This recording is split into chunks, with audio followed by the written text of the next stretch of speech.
Damn, my bad, y'all. My bad, my bad. I messed up. I messed up. Hopefully the mic is better. Let me know if the mic is better now. We're gonna go ahead and get right on into it. Let's go.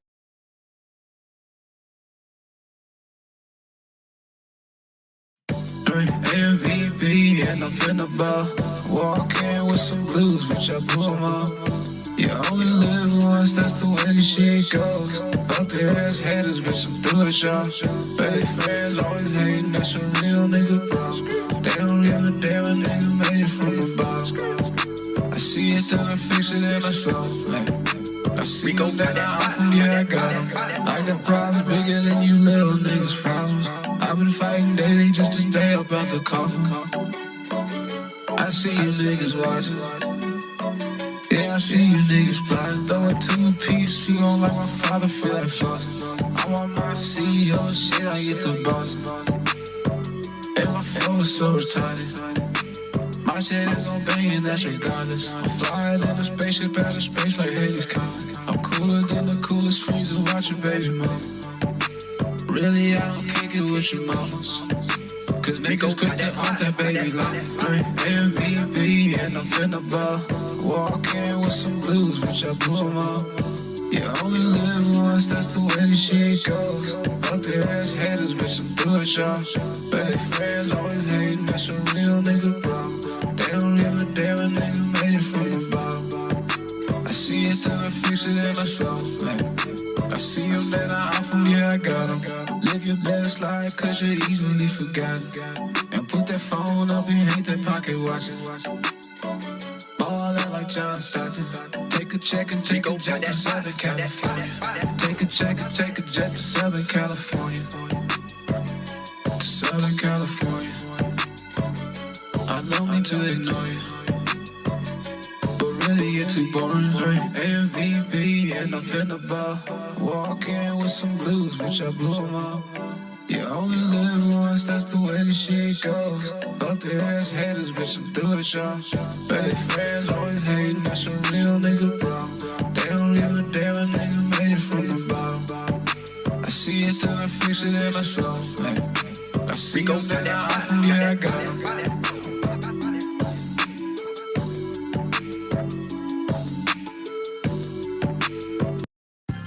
Out of space, I'm an astronaut. I'm so hot that I can't fix it up. My socks gone. I'm not into fashion, I buy blocks. Ask me what I spent a lot. I'm the flyest nigga in the spot. I feel like I'm flying in the drop. I had upgraded to the chop. Why? Go. They been sipping haterade a lot. I'm pressing forward, you can't let a hater stop, yeah. I've been getting paid cause haters watch. Naked wrist, I got no watch. In the gym, it throws your shots. Still hit harder than Nishignon. Don't have time for your issue now. I got something that gets you now. Need start grabbing your tissue now. Like talk, yeah, we gon' sit you down. Pop quiz. Hey, yeah, hey, yeah, hey, yeah, hey. Okay, I have to do it too, Go, I gotta go with D that screw 'em, yo, I gotta go and get the money, vamonos. Yeah, I'm trying to get my money, yep, no Houston robbing stores. I tried it. Yo. Okay, I'm back. I had to go change, man. Tapping in. Okay, yo, check it out. Hopefully the audio's better. Let me know if the audio's better. It should be a little better. I'm sorry about the mic going in too much. I'm going to restart this entire live. So we're starting all the way over. And I'm going to have to watch the comments even closer because there's going to be more people to block, I know. Sorry about that again, y'all. Today we're talking about Trump, Tate, and tragically terrible, scary women, okay? That's what we're talking about today. All right, we're back. We're back live. I'm looking at the comments. Nobody's in right now. We're looking solid. All right? So I'm restarting this from the very beginning. This is all going to be connected. In order for you to really get it, you're going to have to kind of stay throughout. I'm going to start this message with the preface and with the message, of course. You're going to have to kind of leave your ego at the door. We're talking about a lot of sensitive topics on this one and a lot of things that, there's going to be, you're going to feel either kind of way on either side of the fence, whether you're red pill, blue pill. There's a lot of truths that we need to talk about and a lot of real issues that the red pill does acknowledge and that the blue pill fails to acknowledge. And in this issue today, it's going to be something that can really be observed in our society. And also, I'm going to kind of talk about why I think marriage is over, why I think marriage is done for. And we're going to use this to kind of convey that. We're going to start with Tate first. And the reason we'll start with Tate first is because I want you to hear what he has to say on this particular message. All right? I think it's something that's good. It's interesting. Let me mute my mic. Then we're getting into it. And then we're going off. Again, leave your ego at the door. This is going to be something that's going to be really, really, really, really tough.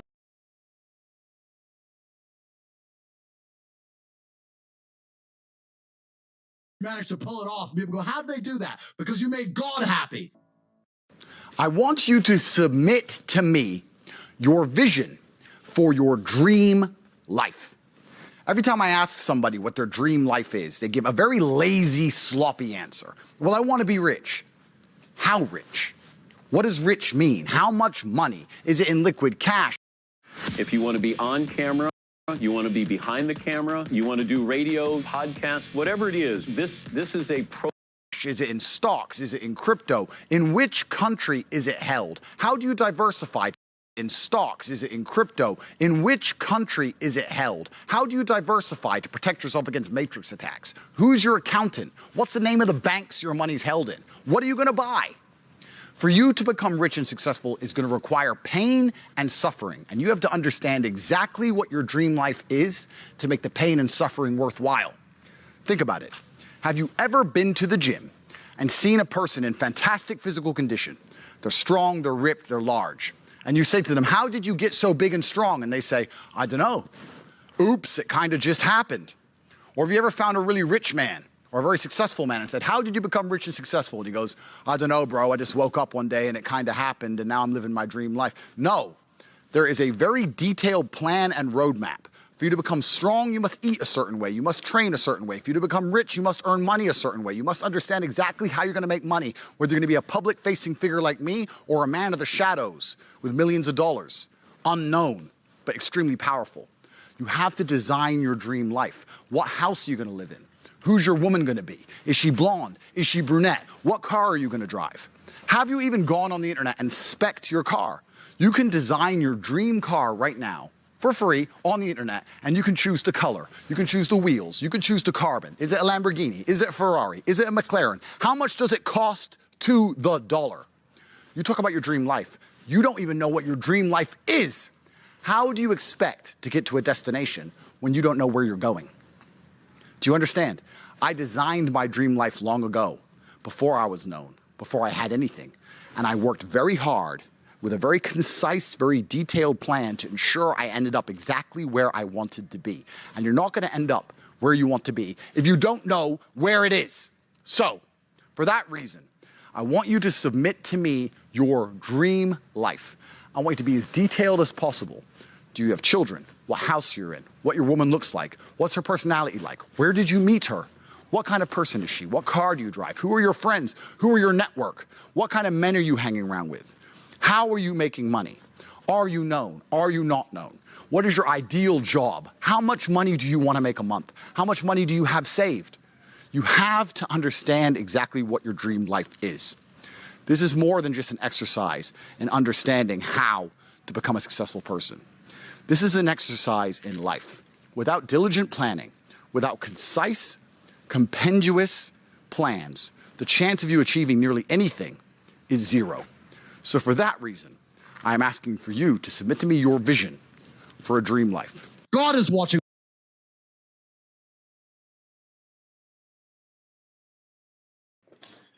Submit your vision for a dream life. So the reason I wanted to start this message off with Tate is because Tate is a really controversial figure. And what I like about Andrew Tate is a lot of the messages that didn't get promoted in the red pill and the manosphere, the messages of being more sharp and more diligent as a man, of being more, more wealthy as a guy, just always kind of, evolving as a guy. I think that even myself, I fail to do that even in myself a lot of the times, right? So I think that message is definitely a message that needs to be perpetuated a lot more than the Frank Cashling or kicking women out of the podcast, like the Fresh and Fit style thing, right? But what I also wanted to say with that, and why I'm starting this off, is because there's a lot of people that follow my channel that today's message might rub the wrong way. And what I like about Andrew Tate, again, is, with his issue and the investigation and the sensual assault that he's going through case right now in Romania, they've investigated and talked to, I think, verbally 1,000 different women, and they haven't found any women that have come forth and actually given any evidence or any actual probable cause, or they haven't admitted to anything out of, I think they said 1,000 women they've talked to. I followed the case pretty closely. I've listened to, obviously, I've heard a lot of what Andrew Tate has had to say in the past about women and, how he feels about women, how he made a lot of his money off of women.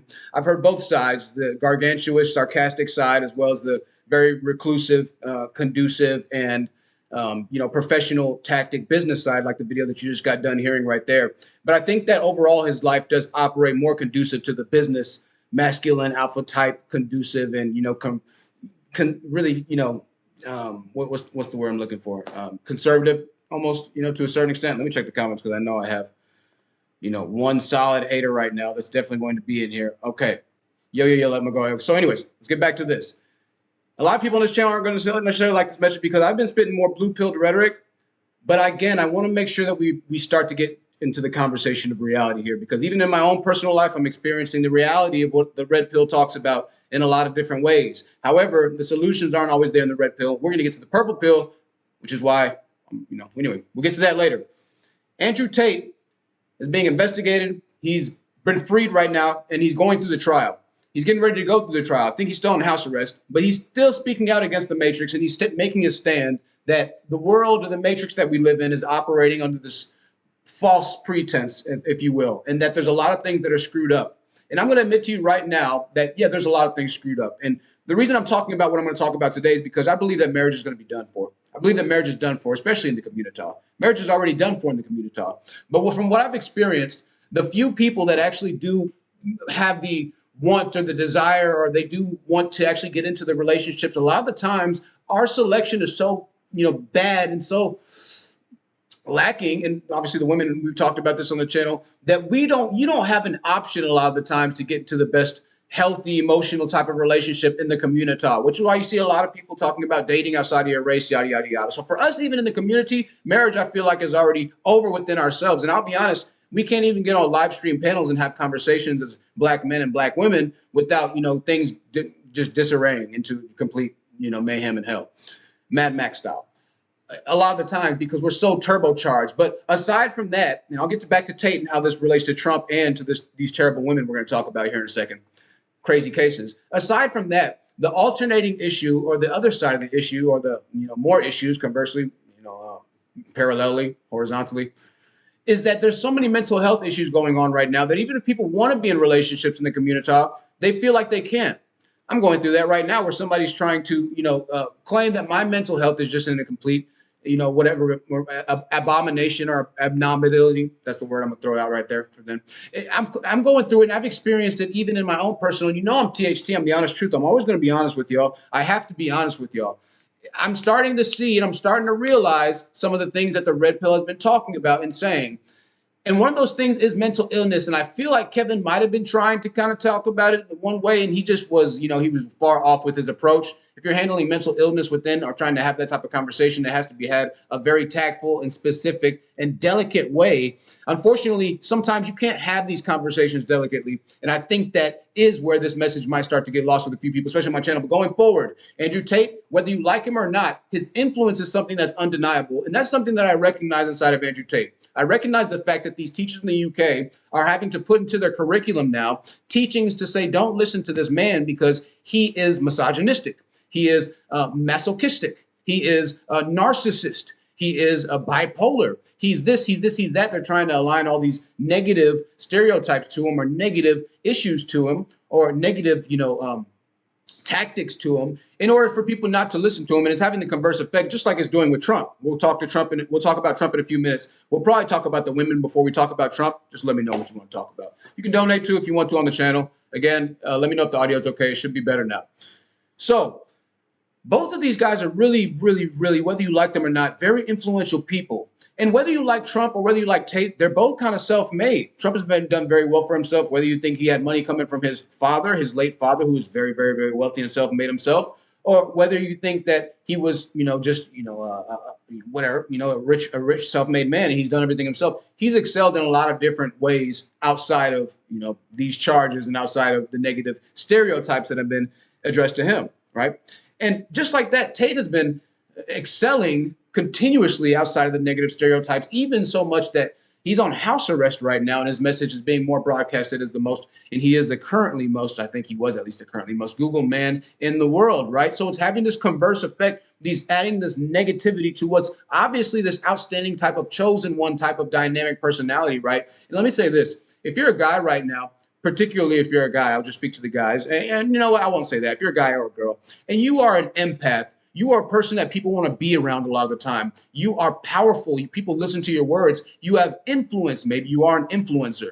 You have a vibe that people always want to connect with. You're going to be the type of person that's going to be, unfortunately, more than likely the ones that are going to experience these negative relationships, because people out here in the world seek your type of energy to consume from because they have none within themselves. They seek your identity to consume from because they have no identity for themselves. And so when they find somebody that they identify with, or when they find something inside of you that they identify with, they're going to latch onto that like a freaking Dracula vampire, or like a leech. They'll latch onto it, and slowly but surely you might not feel the pain that's being latched onto you, but they'll start to just slowly suck it away from you, right? If you're an empath specifically, this is kind of my message to the blue pill people, or to the guys who still are looking for love, to the guys who are still out there who are going through relational issues, who don't know if their girl's cheating on them right now, and they're starting to watch more red pill videos because they might have watched a lot of my videos in the past, or watched a lot of other guys that are saying no, don't listen to the red pill. This is for those guys that are watching right now, right? You need to make sure that you focus on yourself, right? Focus on yourself and really understand what you are, who you are, and just how special of a person you are, because there's not that many of you out there, right? I know there's not that many of me out there. And because there's not that many of me out there, I'm going to face attacks. I'm going to face persecution. I'm going to face chastisement, because what I give off in the person that I am is who other people want to be with, irrespective of if they can or not, irrespective of if I cuff them out of my life or not, for whatever reason or not. You'll always know when you are that person, when people are always hovering or wanting to stay inside of your presence. That's a side note. Let me get back to Tate for a second, and we're going to get back to, then we'll get back to the entire message. Irrespective of how you feel about Tate and the crazy things that he has said in the past, because I know he said a lot of crazy things, and the good things that he said about the past, who he is and who he represents as a father, who he is and what he represents as a man, who he is and what he represents as a principle of his teachings is pretty close on the money.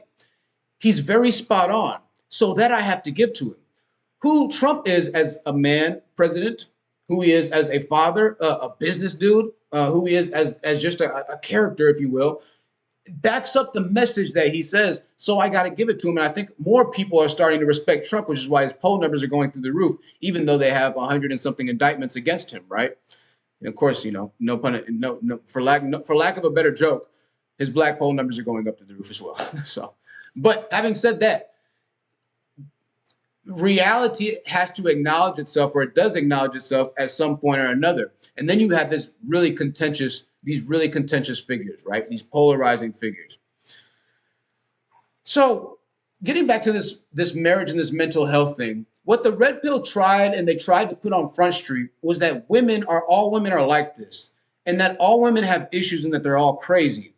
And while I acknowledge that there is truth in the red pill, it's not necessarily that all women are crazy or all women are like that. I think that people in totality in society have become microwave. What does that mean? When you order something, you want it to come from Amazon next day, shit type rate. No, if I order something from Walmart.com right now, or a warehouse that's got some kind of electronic, and it comes in 3 or 4 days, it's like, dude, it feels like an eternity, because Amazon, you might be able to even get the same day, depending on if you live in a politically popularized, Jesus, I said that's so wrong.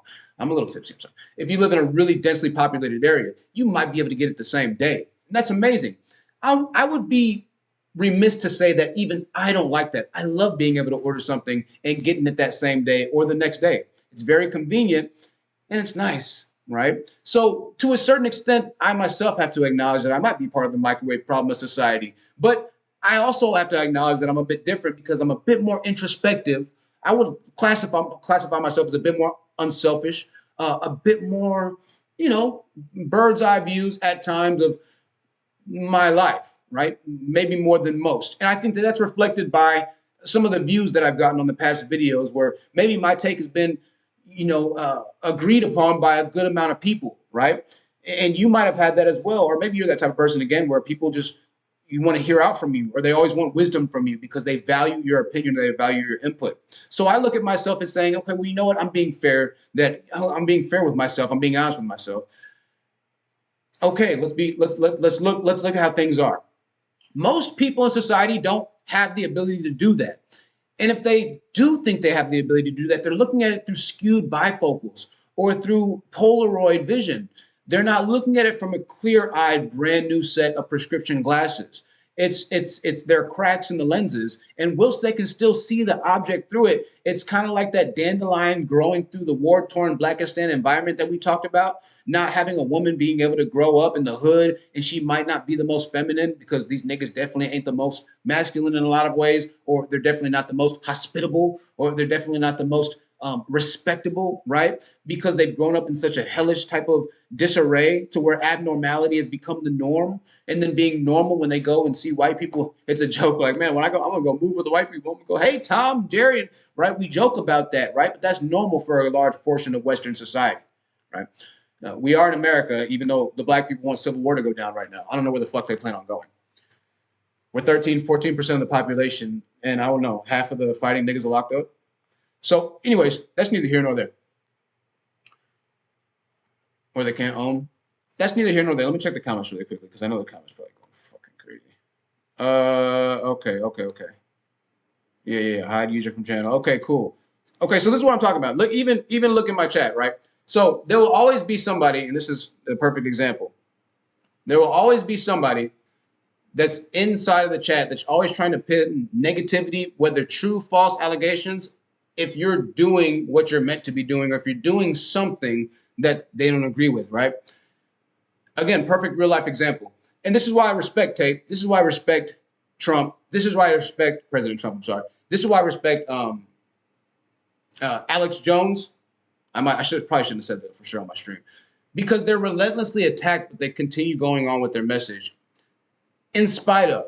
There's something that's masculine about that, right? And I think that's why they connect with so many different boys. Getting back to this mental health issue and the mental health things that we're saying, yes, in the chat right now, obviously. Getting back to mental health issues, there are people in society that have mental health issues. Like you can clearly see, if you're watching the replay, you're not gonna be able to see in the live chat. There are people in society that have mental health issues to where they don't have the ability. There's so many undiagnosed cases. There's so many misinformed cases, and mental health is just now starting to become talked about a little bit, but it's not really fully acknowledged to how bad it is. Because of the society that we live in, it's better to be self-solipsistic to some extent, right? It is better to be self-sufficient to some extent. Because we live in a capitalistic time with these high inflational rates, we're a bit more turbocharged, and we need things done a bit quicker and a bit more cheap because it's more economically advantageous for us. It's better for our survivability. That carries over into our relationships, especially for women. And I'll be quite honest with you. For women, you have to, I know President Trump, he's going to be president though. For women, you have to, For women, you have to we have to really be honest about the situation. I talked about a homegirl that I have on my Facebook. Her name's Dominique. I think she had around 4,000 Tinder matches. 4,000 Tinder matches, if I'm not mistaken. And I showed the community post screenshot on my YouTube channel. And she's not like a Sports Illustrated model, right? Not to say she's not a beautiful woman. But 4,000 matches on Tinder is so inconceivable to most men. The ability that a lot of women have because of the society that we live in, because of the times that we live in, the access and the necessity, and I'll be quite frank and honest with you, the need that women have or lack thereof of men has never been more evident. Women don't really need men anymore. There's enough systems, there's enough things in check to help women to continue them going on about their day-to-day lives. So much so to where there are now pushes for women to just get pregnant in, sperm donor clinics. And they support that. and I think I've shown a clip of that maybe a while ago. There's a push for women to do that, and there's support for that. And as challenging as it might be, it's a course that a lot of women are choosing to take. They might choose to freeze their eggs. And I'm not saying freezing your eggs or anything like that is wrong. I'm simply acknowledging the reality that with the society that we live in, things have changed a lot. And what used to be the norm isn't going to be the norm anymore. Marriage is one of those things. 3 generations, we're going to be done with marriage. That means your kids are not going to have the concept of what marriage is in totality. It's going to be like us watching them doing ballroom dancing or something like that. We're going to be like, what the hell? That's crazy, right? It's going to be like us watching them like just do some kind of weird ancient technology in those black and white videos that you saw where it was like, why would they do that? Why were they doing that? That doesn't make any sense to us. That's where marriage is getting ready to head. And it has to head that way because that's where society is forcing it. We're turbocharged with everything. Half of the country wants the country to burn. Like I said, I don't know where people plan on going. I don't know where black people plan on going or any other race that wants the country to burn. I'm not sure what the end goal is there. With these conversations that are happening in these relational panels and all these different types of red pill and debates and, yada, yada, yadas. And I don't know what these things are called, where they line people up and, say, will they date them or crush them? I don't know what the fuck. With all those different types of things, it's like people are solidifying themselves, right? Because you have to solidify yourself to some extent. It's getting more expensive to live. It's getting more costly to do everything, to be honest with you. You have to make sure that you're looking out for yourself more because that's just the society that we live in. So compound that with legitimate living issues that a lot of us had coming up. Compound that with undiagnosed mental issues that a lot of us, yes, this is live, I'm live. Compound that with a lot of undiagnosed mental issues. You can't expect a feminine woman, right, to come out of the hood a lot of the times because she's gone through a lot of abnormal shit. She's gone through a lot of war-torn shit. It's going to be hard for her to get through that concrete. Most of the time, if any kind of green gets through that concrete, any type of plant, it's going to be weeds, right? The weeds are going to be what breaks through the concrete. And I'm not comparing women to weeds. I'm simply making a metaphorical reality, right? And acknowledging a reality that even I'm experiencing right now that you're seeing in the chat right now, right? A lot of the times when you're a chosen person, when you're a person that is doing something right or looking for the right person or trying to do the right thing, you're going to find and recognize and realize the situation, the reality that you're living in. And I think that has been the silent majority voice of the red pill guys. It's been those guys that have been like, whoa, I was that good guy. I did everything right for a second. And then things got out of whack. That movement got hijacked to the overwhelming majority of just pretty much all guys at this point, because because the message does have some validity for a silent minority of the guys, and men can connect to it as men, right? It's kind of like women have that girl code type of thing. Women always kind of look out for themselves. That's how the red pill message spread. So even boys who are in adolescent school or, just school, whatever it might be, or, middle school, they can connect with the message within it because of the masculinity within it, right? And they see the masculinity within it. So that's the connection inside of it. And that's why the manosphere was able to spread so quickly, even though fundamentally there are some core issues that need to be talked about. I made a video talking about why your pregnant girlfriend probably left you, right? Yes, we're live. Chosen. Okay, chosen one. So let me just break this down for a second. Chosen ones are people who are eccentrically or acceptably talented at what they do. I feel like I'm a chosen one, right? People like talking to me. I somewhat like talking to people. I feel like I'm a bit different than most. I feel like people genuinely, appreciate me more often than not. And because of certain relationships and certain things and certain accesses that I've had in life, I've had certain abilities and certain, benefits to life that, I feel like some people wouldn't have been able to have, right? And so maybe you're that type of person. A chosen one is an empath a lot of the time. A chosen one is somebody that understands truly what it is to look inside of themselves and what it is to check themselves and what it is to be honest with themselves, who they are. They know what they're going for, what they're chasing after, kind of like what Andrew Tate said. What do you want to do? How are you going to become rich? What are your dreams? What are your desires? A chosen one is somebody that can't be swayed. Man or woman, you're on your purpose. And a lot of the times you're going to go through on the journey to that success, meeting a lot of people who are going to act like they are a part of your, chosen destiny, or they're going to try and add, or they have something to add to your chosen divinity, or they have the ability to do something, but really they don't. really all they're doing is just leeching in a type of way. Really all they're doing is just kind of vibing off of your energy, off of who you are, off of what you put out, right? This is apparent when people are always kind of hanging around you, but they might dish you if you're like a friend with somebody, or maybe they're throwing snide remarks at you. It might be because they're jealous of you. Maybe you look really good. Maybe you're a very attractive person. You just have great looks, and you have a great personality to match it, right? What can you do? You've been genetically chosen. You genetically won the lottery, right? So it means a lot of different things. It doesn't mean one thing specifically. It just means that you're that dude, or that you're that chick, or that you're that person. Maybe you're balling outrageous, and you just got the social circle that's just amazing, and you got the life that everybody wishes they have. Hey, you got chosen, man. And the destiny chose you to be born inside that amazing family. Or hey, maybe you chose yourself and you were made man, and you just were able to boss your whatever it might be. You're different. That's what a chosen one is.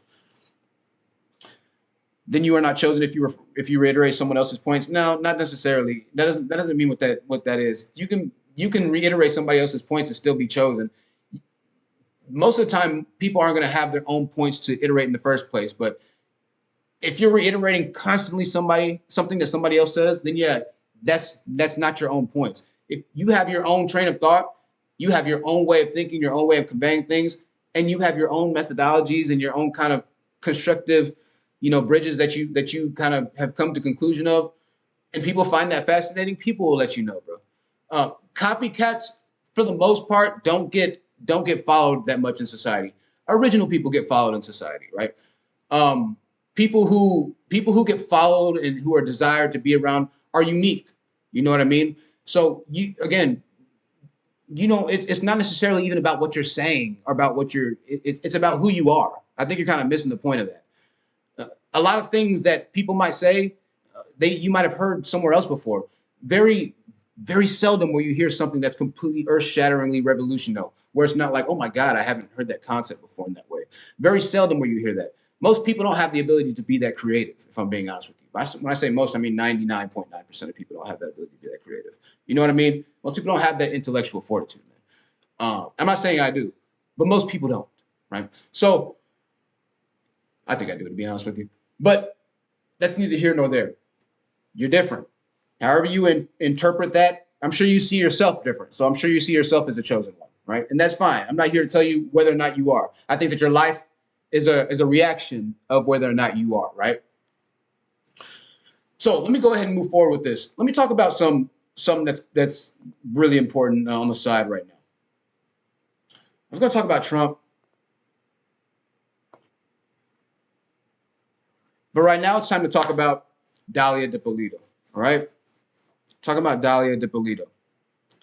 And I'm talking about this because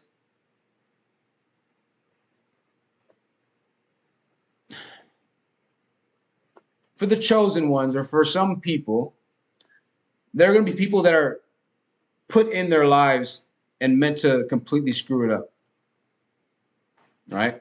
Kind of like what I'm going through now. Check this out for a second. I'm going to mute my mic.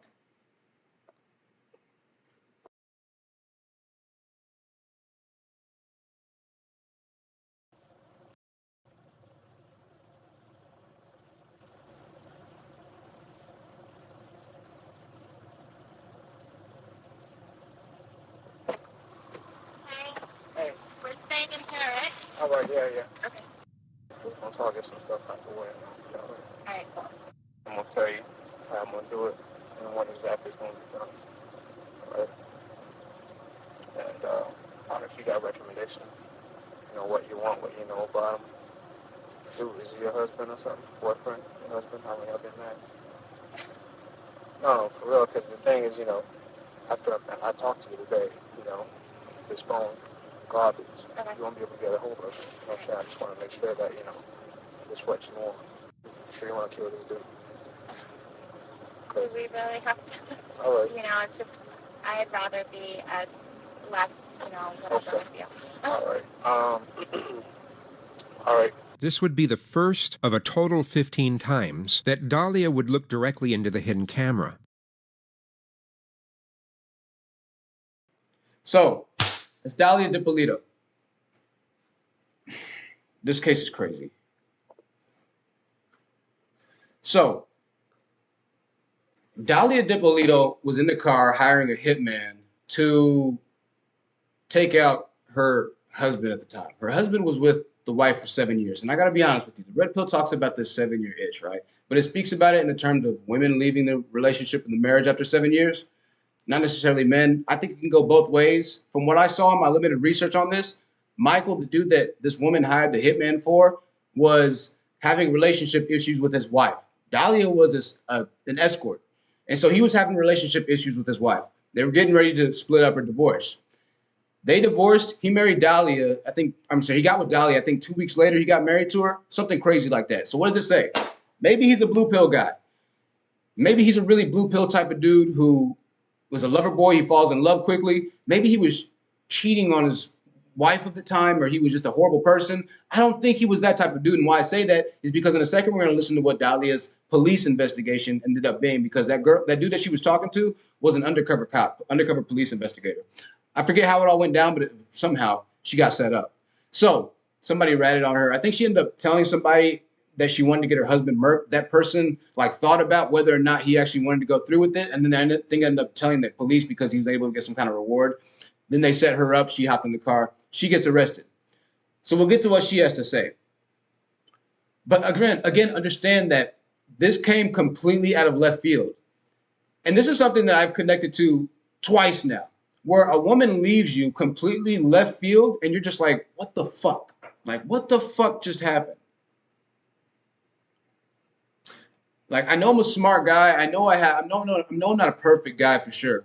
I know I'm a smart guy, but there's something fucking that I don't understand right now that's going on, right? What just happened?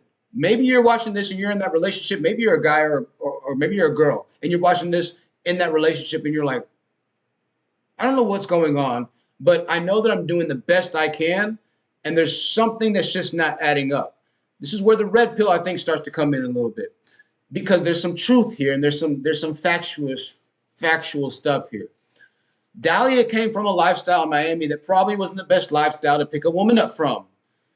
Admittedly, what the red pill gets right in this instance is that you should not wife a woman that comes from the streets. You should not try and carry a relationship with a woman that comes from the streets. What does come from the streets mean? It's kind of that gray term. What does a chosen one mean, right? Come from the streets is in that term a sensual connotation. Not necessarily she's from the streets, but you know what I mean? She's from the streets. It's more that future term for the streets type of deal. Like she's been around. If she's had a deviant background, for sure, it's probably in 2023 going to be a no-go, because again, the people, the women, everybody in totality, it's not just women, but men, even men aren't going to have the intellectual fortitude to be able to look and grow introspectively. Guys and girls don't have that. So I'm not expecting the women to have that either.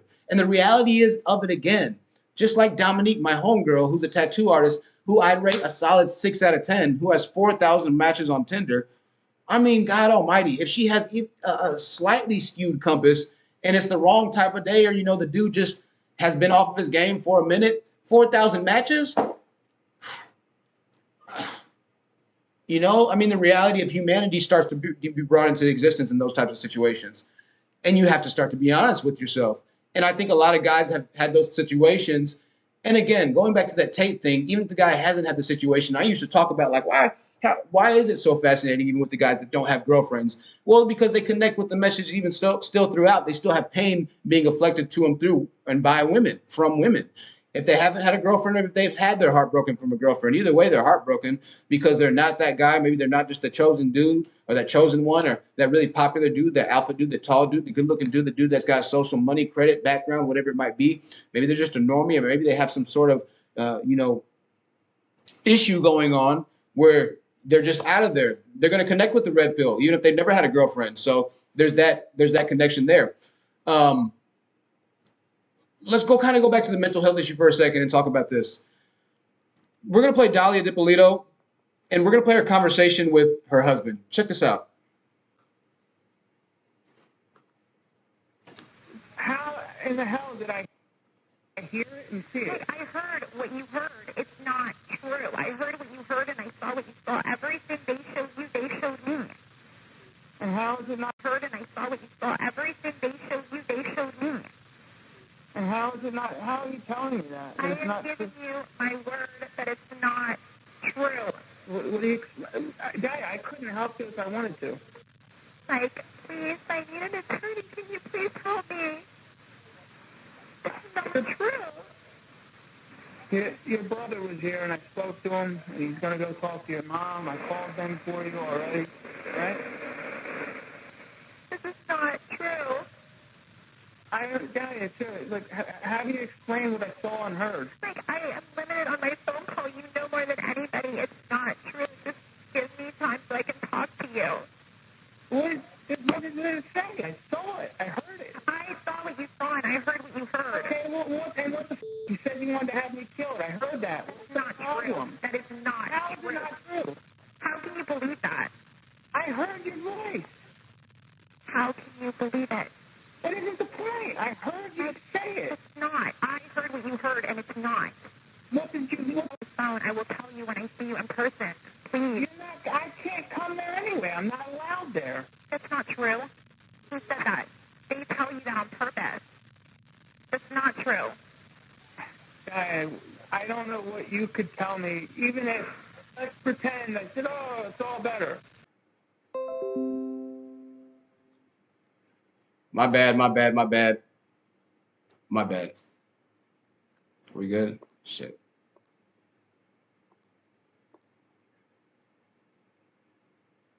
All right. My bad. No, it's not the alpha stuff. What's up, Organic Black? This case was a few years ago, so it was a while back, but it still has some relevancy here, especially right now.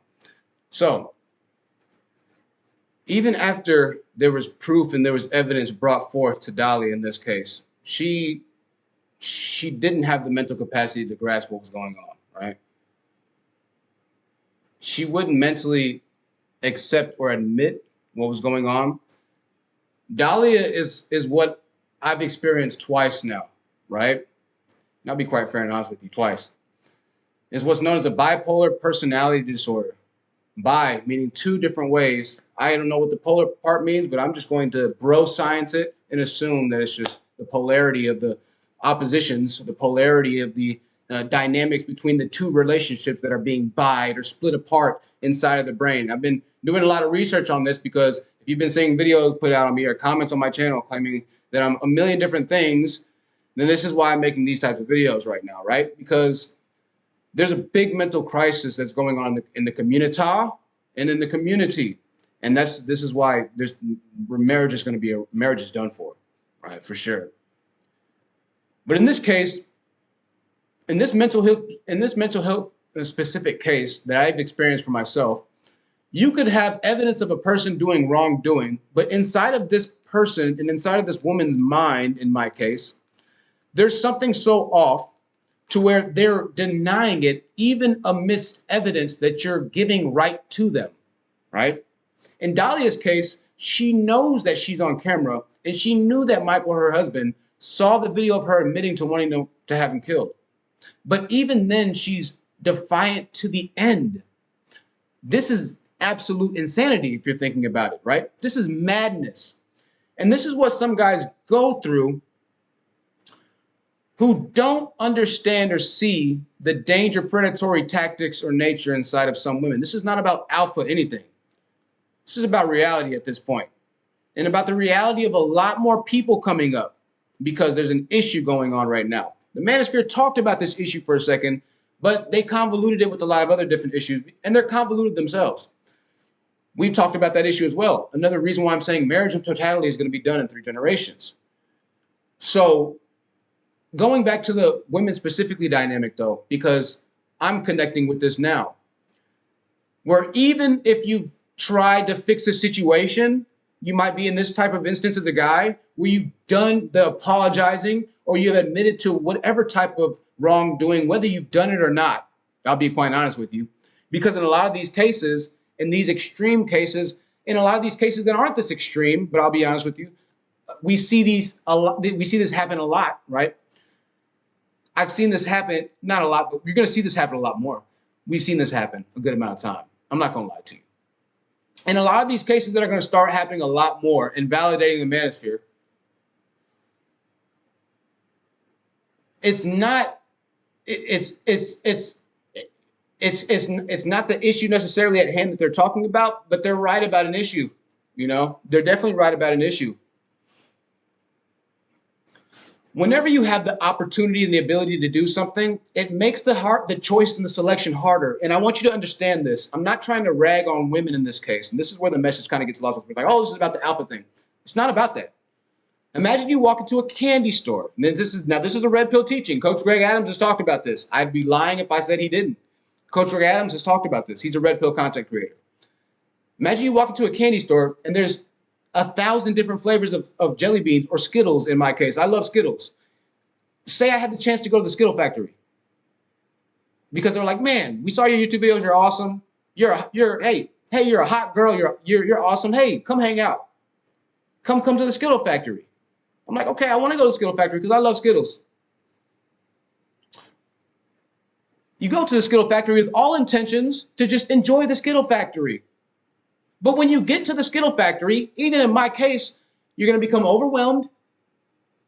You're going to get a bit lost. You're not going to know which flavors to try. You're going to want to try all the flavors. You're going to see and hear flavors you never heard about before. You're going to want to talk and call all your friends and let them experience the Skittle factory. This is human nature to a certain extent. You wouldn't walk into a Skittle factory with 1,000 flavors and be like, this is pretty neat. I think I'd like to try a few of these new ones, right? No, you'd be excited.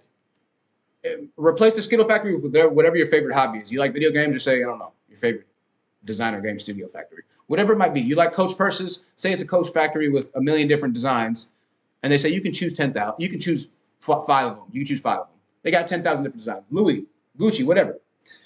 That you're very passionately tied into almost to your soul biologically, right? And we're talking about your nature.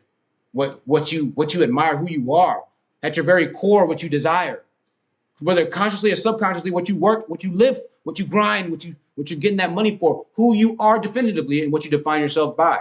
That's what we're talking about here. That's what your warehouse is. That's what your 10,000 flavors is. In this response or in this reference, we're talking about dating. Women's 10,000 flavors happens a lot more quickly and overtly and a lot more easily than it happens for guys. Guys don't necessarily get the flavors unless you have lucked out to some extent, or you've got, money to a certain extent. That's just the reality of the situation. That's what we've acknowledged. That's what women have acknowledged. Now, it's not all guys. I know there are women out there that love good character. I know there are women out there that have no problem dating, the guy that works at whatever it might be. Again, it just goes down to the human side of it, that after, a few years, 4, 5, 6, 7, 8 years, if one side starts to go up a bit more, but they've been it's human nature, it's human nature. And it goes back to, again, that candy store type of effect. Not saying everybody likes candy. I'm just saying that when the options are unlimited, it makes the choice a little bit tougher. Let's get back to this dynamic a bit for a second. I'm looking at the new neighbor. Who the heck was that? Anyways, let's get back to this dynamic. Make sure you're liking the video. Leave a like on the video. Make sure you subscribe if you're not subscribed. You can donate if you want to. Yada, yada, yada. So, women's candy store happens easier. It's just, Nia, I said you're tripping. Yes, I know. Don't worry. Nia, we know we've talked about all that, Nia. Don't worry. I know we've talked about femicide. And we talked about all this, but don't worry. We'll get to that later on, too. I'm not tripping. I'm in real life right now, okay? I'm right here. Stick with it, Nia, if you want to. You don't have to. But I love you, Nia. So, whether inadvertently or advertently, a lot of the time, man,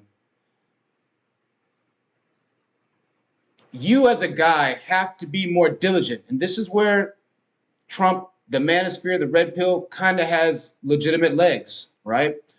The society that we live in, the day that we live in today, you almost have to be more of a powerhouse of a guy. If you're not that powerhouse of a guy, you're definitely not going to get the results, right? You're definitely going to be hurting, right? And if you're not that powerhouse of a guy, when you do run into these situations that could potentially take a dude off of the map, right? That could potentially take somebody or a dude out of his running, that could potentially take and shake up a family, right? When you're not that powerhouse mentally, financially, emotionally, and you run into this, you're going to succumb. You're not going to be able to bounce back in 2023. Pause. That sounded kind of crazy, right? You're going to have a much harder time, right? The overarching concept of what the manosphere and the red pill should preach is definitely what Andrew Tate preaches a good amount of the time. I'll say that. Not a good amount. Some of the time. Right? I'd say probably half of the time. I don't know. I don't watch him that much. I haven't done his Hustlers University or gone through any of that. But I can acknowledge there's truth to that. Right?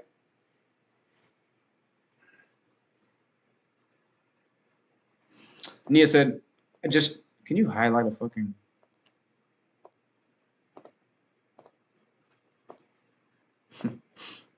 Educate me, I'm back. Yeah, I'm back. I'm going to piss more people off. Hopefully I don't piss y'all off. You know I love you, ladies. We're talking about ladies, though, today. Terrible ladies. I know the Dalia case is a 1 in a million case, but hear me out. Nia, I'm going to say something that might be very... You're going to see hate comments on my channel about a million different things from a particular person. This particular person I've reached out to. I've tried to make things right. Behind the scenes, before I started making these types of content videos, I already said I was going to start speaking about the ladies. I just didn't speak about the ladies because I was going through real life situations with this person, right? But my reality has been confronted with the reality of what I'm speaking about right now. And I'm honest. I have to be the honest truth. Even if it pains me, some people, unfortunately, just want to see the world burn. And in my instance, my reality is that, yes, I'm a strong person emotionally, but I have to be honest. With a lot of people, with what's going on with me right now, a lot of dudes, are not going to handle that the right way. With the type of mental trauma that's going on, because, yes, I understand, Nia, yes, Blackistan is trash. Niggas are trash. That's another reason why I say marriage is done for, because niggas are trash too. Everybody's trash, not just black people at all. This is a totality issue. The manosphere is encompassing in race. With the issues that are definitely on that side, combined with the issues on this side, there's not a chance. There's not a chance right now. There's no chance. For the few people that still want to stay in the runnings and preach the message that I've preached for so long, right? And preach and talk about the things that we've talked about this channel for so long, they're still going to ultimately, in reality, have to listen to some context of the red pill in order to healthily make it through. This is the fucked up part. In order to healthily make it through the bad traumatic times that the blue pill might bring. That okay, you know what? I'm going to go against what the grain of society says. I'm going to date this person that used to have a terrible sexual history, right? The manosphere preaches, don't date this type of woman. You already know that, right? Don't date these. Don't date single mothers. Don't date 304s, don't date nurses, don't date this. You know what the red pill says. We know what they all say, right? And the reality is there's truth that you shouldn't date an escort because it's just not going to work out 97% of the time. You know what I mean? You shouldn't date that. You shouldn't date that. And then there's other contextual nuances as well, right? Moreover, the reality of it is that, when it comes down to what you should date and shouldn't date, I think that acknowledging in 2023 how things are, it's probably better that you don't date, that person doesn't date you, that you mingle that family together to fuck them up in the long run, that you go in and create more children together to fuck them up in the long run because one person or one side isn't mentally adjudicated, isn't mentally healthy enough to just say, you know what, we're going to be mature. I'm not going to leave a million comments on your page and then do this and do that because I'm jealous or upset even though you tried to reach out to me and I've been, and I've cut you off in no contact and I'm acting like this. Right? There's so many instances and situations to where along the way, unfortunately, if you give love a chance in some places, in some areas, that society or the red pill or general, guys have told you to veer or stay away from, if you decide to go through that, you could get burned. Legitimately, you could get burned. And it's not just you, but it's the entire totality of the family dynamic as well. Let's say you get with the single mother, right? You have all intentions, but she does legitimately have mental health issues. And you don't understand the depth of what mental health issues are. You don't get that there really is somebody inside of their head that they can't get out, that there's a voice inside of their head that they can't get out. The manosphere will contextualize this as, oh, well, she's on her hamster wheel, and that she's this and she's that, and she's this and she's that, and she has these thoughts that just don't make any sense, and she has jibber jabber talk and things like that, right? And I've noticed what they're talking about is traits of narcissistic personality and bipolar personality disorder. A bipolar personality disorder type of person, this could be a guy or a girl because they're diagnosed 50-50. So I'm not just getting on the women, but we're talking about women. We're going to be talking about women because this is what I'm on right now. But I love women. I love y'all. I'm still going to give love a chance. Just ready to get fucking burned again. And I'm definitely not going to be putting myself in the situation that I, just recently got myself in for sure. Because this situation is going to be possibly, lifelong. I don't know what the fuck's going on at this point. I don't know. We're trying to figure it out. I'm trying to figure it out with you. But what I do know is this, and I'm going to keep on talking about what I do know. 50-50 diagnosis of narcissistic personality disorder, bipolar personality disorder. The black community, life was messed up for a long time. There's a lot of mental health diagnoses that are going unchecked. Niggas aren't going to get checked out at the psychiatrist. Most niggas don't got insurance to even do nothing like that. Most black dudes will never see a psychiatrist or a psychologist one time in their life. That's a fact, right? Maybe that'll change in the next generation. America's trying to make the mental health topic grow a bit, but that's lost on years for a large portion of our community, right? In the other communities, they're a bit more onto it. But 50-50 diagnosis rate, that means it's going to be just for hard as women as it is for men. You're screwed either way. You're damned if you do, you're damned if you don't. Glass half empty or half full, I don't give a fuck. You're going to drink it either way. So, going forward, if you are a person that is mentally okay, speaking to the guys right now, and you've been listening or maybe just going against the grain, you've been listening to your heart, this girl has been telling you that you're the best dude ever since sliced bread. She's been treating you good. Everybody says, don't date her, don't do this, don't do that, right? But she's been treating you great. This is a real life situation. Real life, I'm speaking right now, right? She's treated you like a king.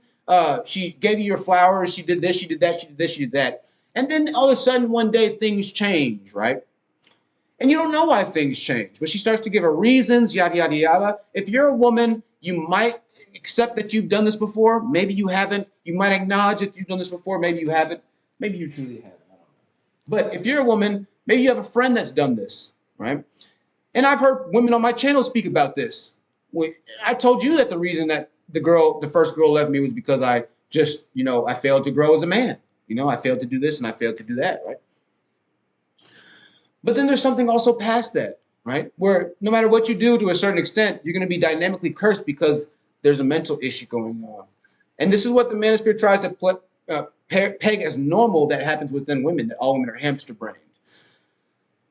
I'm not sure what percentage it might be as far as mental deficiencies go in men and women. I don't know what in totality percentage of people have undiagnosed issues. I don't know. I'm not qualified to speak on that. I can only talk about what I've spoken of, and that if I would have,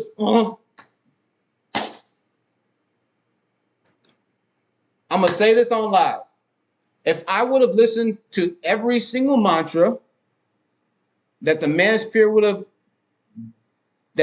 says to not get into a relationship with, I for sure would not be into the issues that I'm in right now.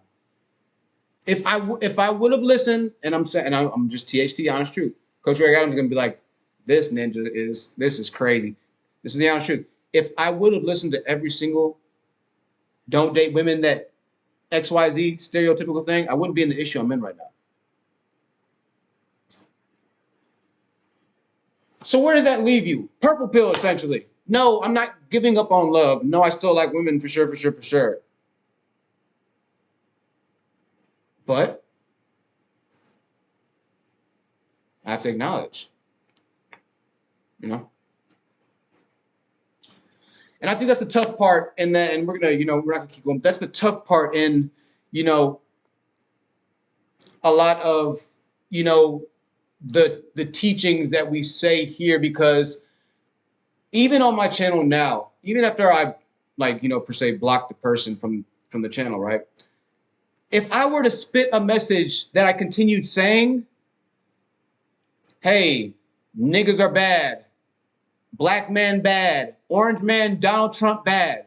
If I keep saying that message, and then you're checking into the live chat and you're seeing this girl talk shit in my chat, right? Or you're seeing somebody random talk shit about me, and I'm the dude that's trying to talk about and uplift all women, it takes away credentials from the message. You see what I mean?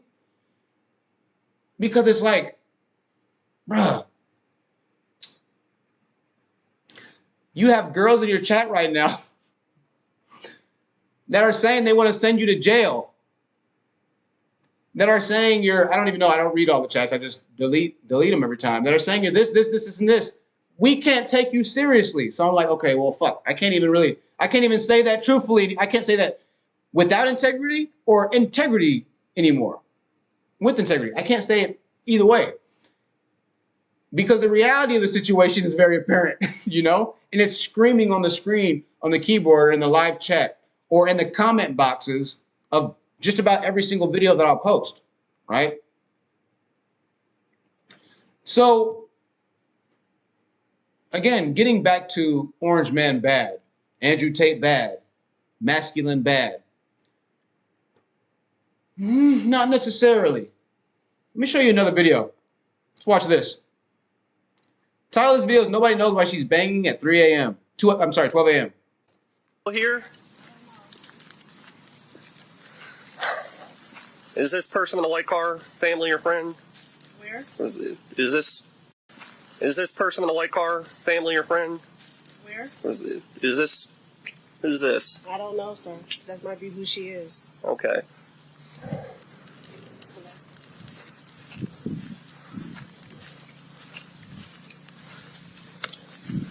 Hey, how you doing?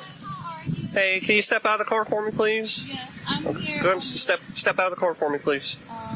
Step out of the car for me, please. Why? Because I'm giving you a lawful order. You need to step out of the car for me. Step out of the car for me, please. Why? Because I'm giving you a lawful order. You need to step out of the car for me, please. Okay? I'm here waiting on somebody because I talked to them and they told me to go ahead and come here. Okay, I need you to step out of the car for me, though, please. Okay, I'm listening. Okay, step out of the car. Okay. Do I need to call my lawyer? Because No. I'm here to talk to someone. No, I need you to step out of the car. I've been seeing. I need you to step out of the car for me. Okay. There you go. Luna's, you're on speaker. Okay. Who are you talking to? I'm on the phone with my sister, Okay. and she's on video call. And Okay. I'm here waiting for the person that I've been seeing. Were you in the backyard back here? No, I've been in my car. I've been Okay. in camera the whole time. Okay. So why is the gate to the backyard open? It's been open. And why would she call saying you were in the Because backyard? I came here to talk to her because Okay. I thought he was already here, and she told me that she don't need me to be here, and I told her this is not her property. I'll be waiting here for him when he gets here. Who was she? She told me her name is Kiana. I don't know who she is. So do you live here? No, Nash live here. Nash. Who? Okay, so who did you talk to that said you could be here? Nash. Who's Nash? Nash is the owner of the house. Does he have a phone number? Yes. Okay. And what's your relation to Nash? I've been dating him. Okay. You have your ID with you? Yes, somewhere Alright. in here, but I'm not going to give you all my ID and all this information because at the end of the day, you're here to check. Hey, ma'am, can you come over here real quick? And please ask her, tell her I'm in a video call to tell the truth. Did she see me go in the backyard? Because my camera's been on the whole time. And you can check to see if you see any footprint on the grass also. My car has... What's your living status here? Like, are you the homeowner? Or are you family? What's the deal? Family. Okay. Who owns the house? Nash. Okay. Have you heard of this female at all ever before? No, not before tonight. Okay, because she's saying that she's like dating Nash and had permission to be over here. Hold on, I'm talking. That she's allowed to be here and all this other stuff. Do you have a way to get a hold of Nash? Because I tried calling them and there's no information on file. Never been here before. Okay. So can you try calling him for me? He's in class right now. He's in class. Okay. Do you have any text logs or everything with Nash that shows? Hello, officer. This is my camera with ADT. Okay. And as I told her, and I don't know why she told you that I went in their backyard. I've been parked here in my car. Do you have camera footage of her going back there? I can't see the cameras Good. from here, but the light kept going on and off, so it made me think that somebody was in the backyard. Okay. Because when I asked her to leave, she didn't leave. Yes, because I said I'm waiting for the still person talking to the that officer. owns the place. That's So what I told I said I'm going to call the police because Pebble. when you tell me you're not leaving and you start yelling, you're starting to make me nervous. Understandable. Okay, well, I need some form of conversation between you and Nash that shows that you have a relationship with him in some sort. Okay, so him coming to my house. Yeah, that's not enough for me. I need proof that you are allowed to be here in some way. Okay, I can go ahead and show you the phone logs of him calling me and me calling him. Is that him? Yes, this is his number. This is the private number that I've been calling on, and this is the rest.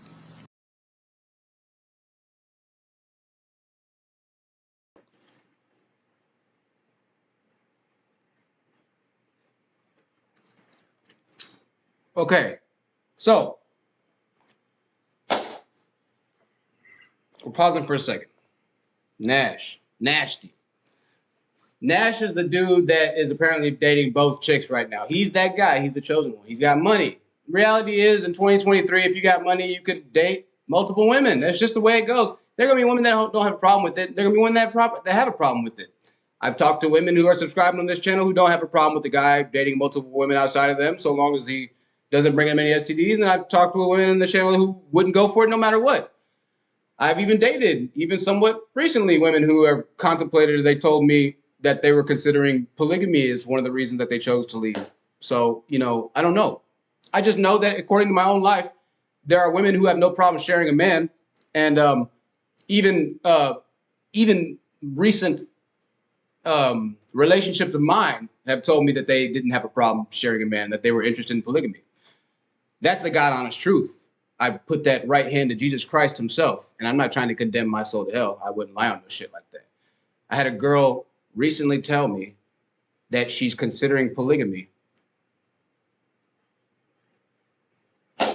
So I was like, okay, well, that's just another kind of mind fuck to deal with that I never considered. But okay, cool. Let's get back to this case. So he's that dude, right? When you're that dude, sorry, I keep changing things. When you're that dude, you have more options. But when you're that dude, you're more desired. But when you're anybody, or when you're any person of value, you can be a man or a woman. When you're cool, good looking, high status, popular, parents got money, wealth, cool business, cool mom and dad, cool toys, whatever, people are going to want to be around you because maybe it's your things, maybe it's your whatever, maybe it's your possessions. But if you have the personality that match those cool things, you become that person. That's the chosen one right there, right? It's like, oh, you don't have to have those things, but when you do combine those things, you're an addictive person. You always have somebody to kick it with. You always have friends and girls or guys to hang out with because you're that person, right? And so it looks like this dude was that person, and this girl was having a hard time letting go. Is ultimately what it looked like. She said she's the girlfriend. So she pulled up to this house, but that's not her inside that house. She's never stayed at that house. The woman that's inside the house says she's never seen that girl before. So how are you the girlfriend? Right? And it sounds like the dude has been leaving her alone. Whoever that guy is, he's been leaving her alone. She's in the dark. She don't know what's going on. Right? He's not pursuing her anymore. He's moved on with his life. He's kind of doing his thing. But she's the one that's coming back, checking back on him. This is indicative of an issue. People call this stalking, right? People call this creeping to some extent, right? This is stalker activity, though. Most of the time you hear stalker in reference to guys, right?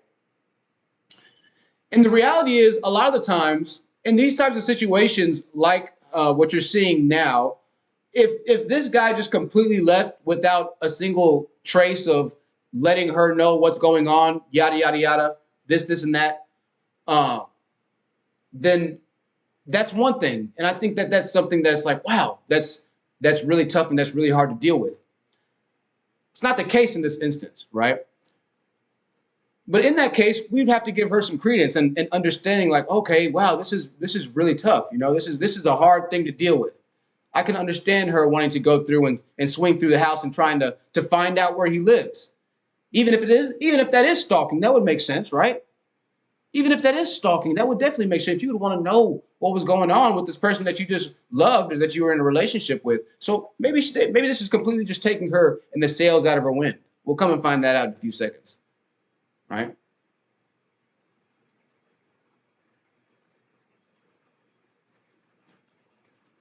Let's keep playing the video. Oh, shit. Fuck. Oh, cool. I was hoping that my mic was unmuted. I thought about it. I was like, is my mic unmuted? Fuck. All right, so we're good.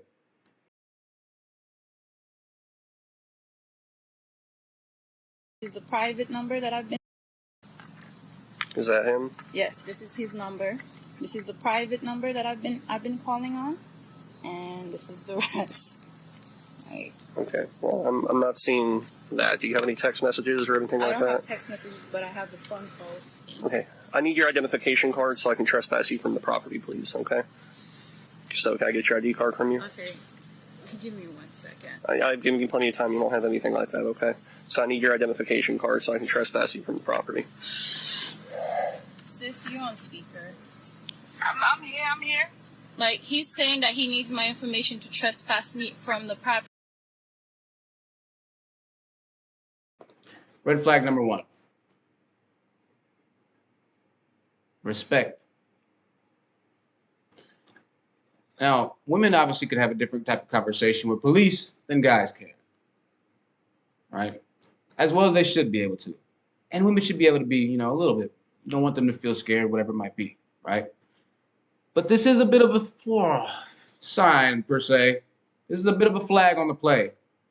And you're going to watch it a bit longer and see exactly what I'm talking about.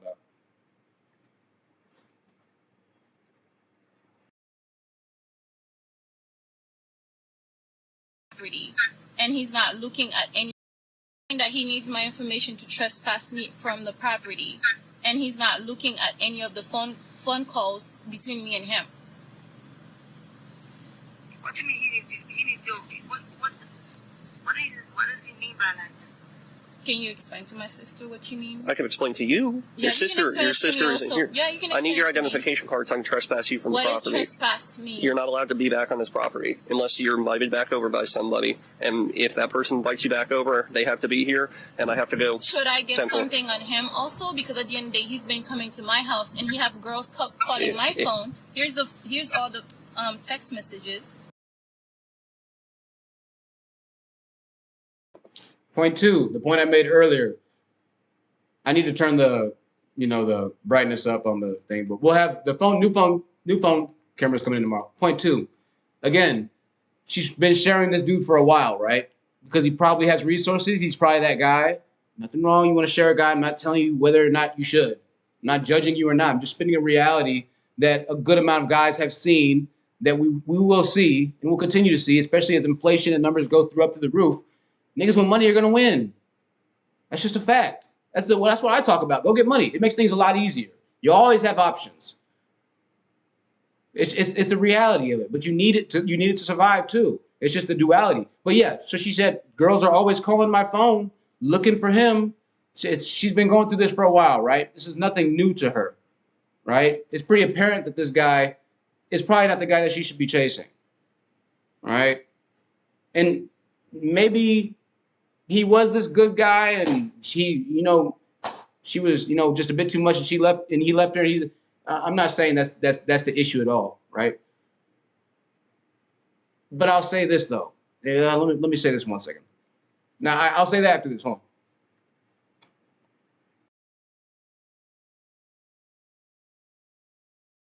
And he have girls calling my phone. Here's all the text messages of the girl that called me. And she told me that I'm taking her men. This is all the. Okay, I'm not worried about that. I need your identification card so I can trespass you from the property. 196, come block this vehicle.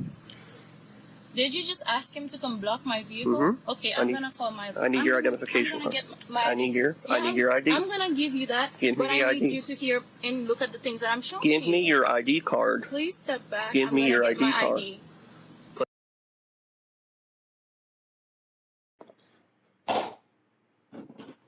When a woman talks to you like this, in this way, it's very disrespectful type of kind of childish type of way. It's really it's like disrespect. And she's telling you that she has no respect whatsoever for you, right? So in this instance, it's pretty clear and obvious that when she doesn't kind of get her way, whatever that way is, if she feels like she's in the right in that instance, then she's going to do what the hell she wants to do.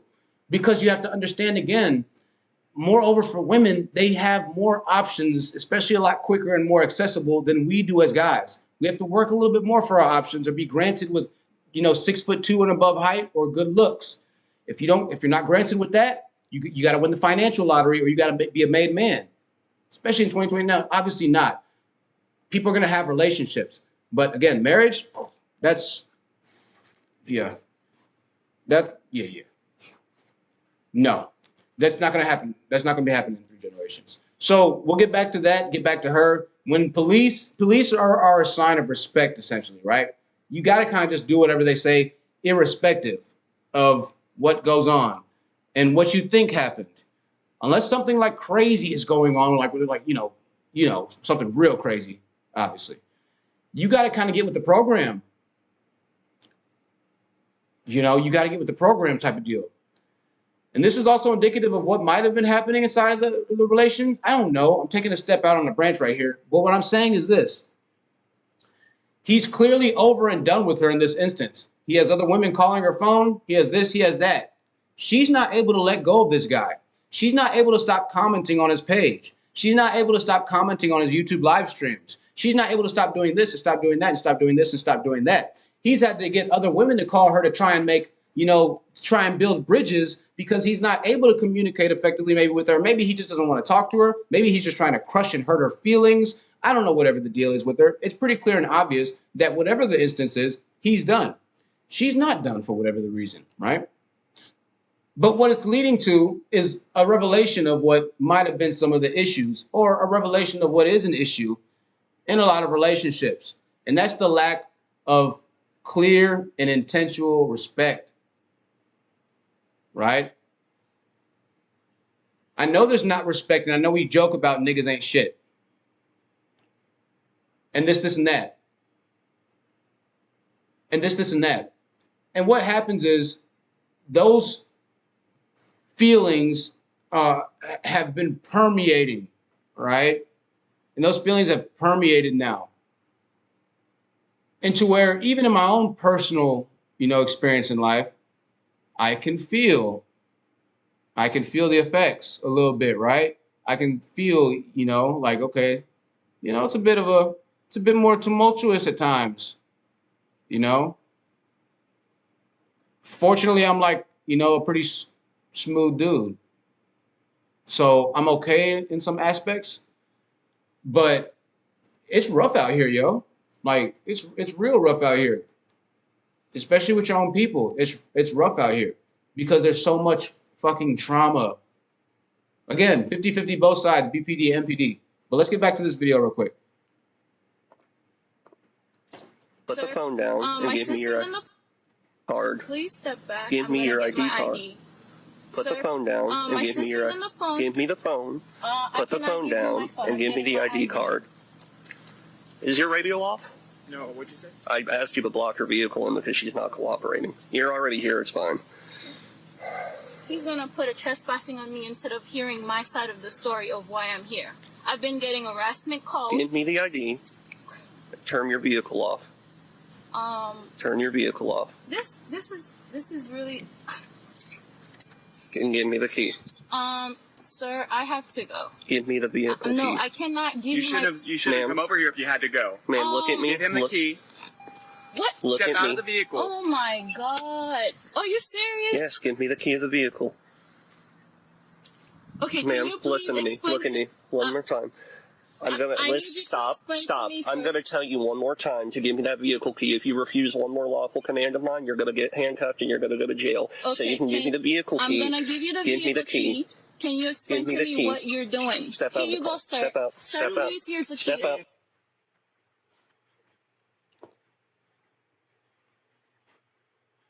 out. Sorry, I forgot to mute my mic. I know the audio was messed up, but I'm sure you heard it.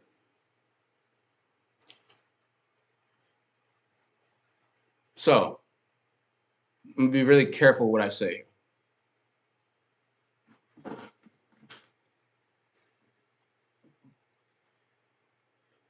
We've talked about the issues and this and that and this and that, right? Between we talk about a lot of stuff.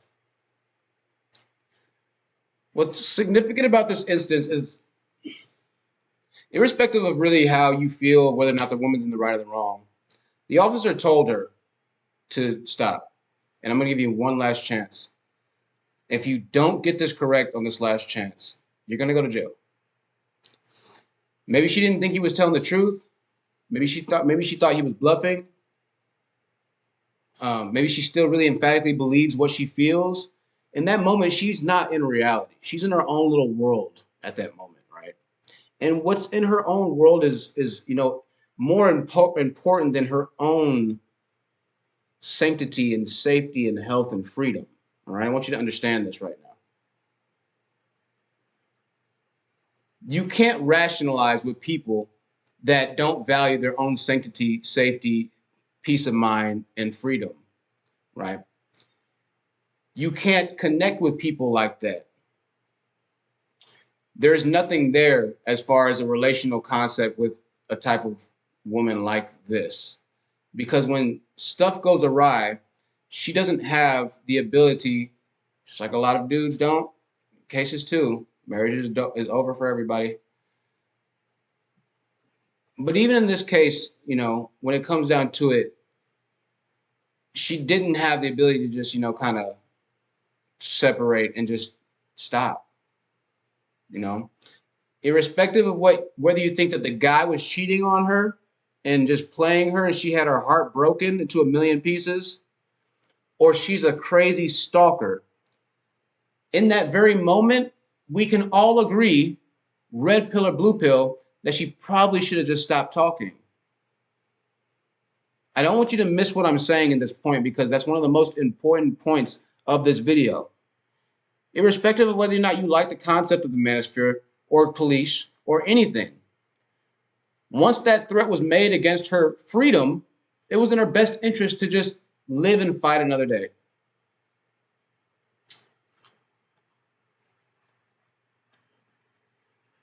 And the repercussions of pushing and pushing and pushing and pushing and pushing the subject to which she assumed she knew the reaction of which the end would be costed her her freedom.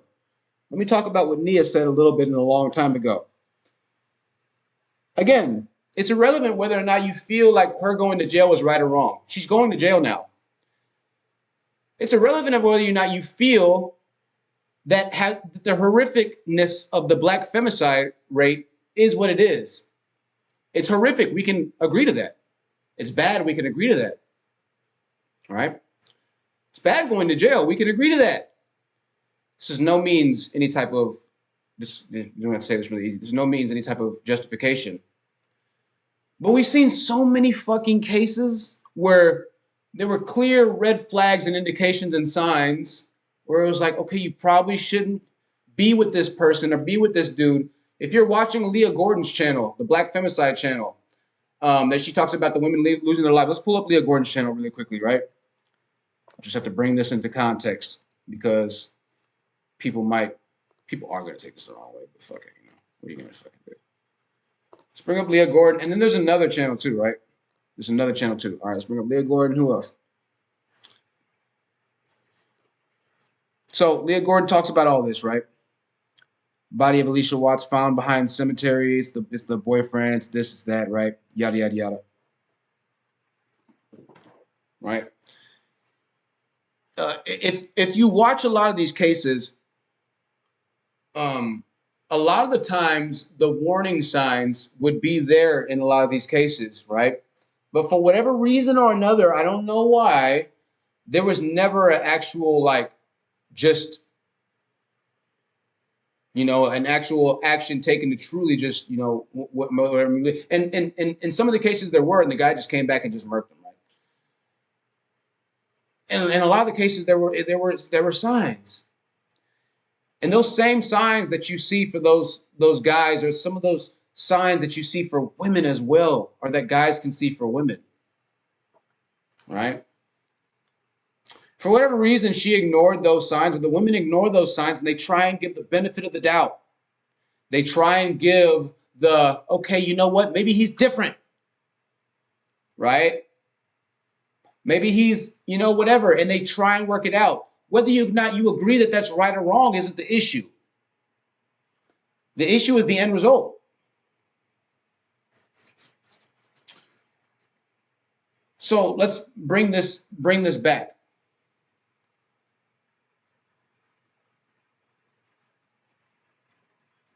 very seldom in these cases is it just a one-off case where a woman has been completely killed by somebody that's been a stranger. I've yet to hear 3 cases or 3 videos in a row where it was just a complete stranger that killed the woman in this case, right? It's usually somebody close. In this case here, this young woman is trying to get answers. She's stalking a bit. She's at her boyfriend's house. They've called the police on her. She's getting ready to go to jail now. After she gets out of jail, she might be a little upset. She goes to jail for a week or two, a day or two. She's going to be a little upset. She has 2 different options of which she can push that situation. She can either choose to pursue things against him legally, or she can choose to drop it and move on.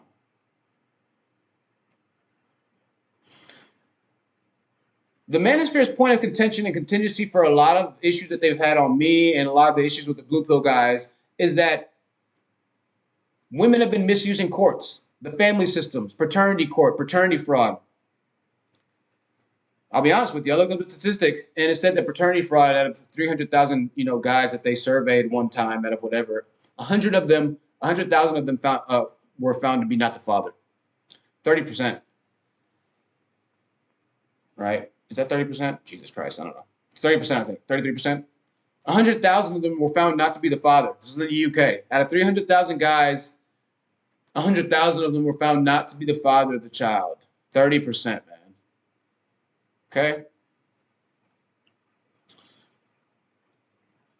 So that's a wild statistic. That's fucking wild.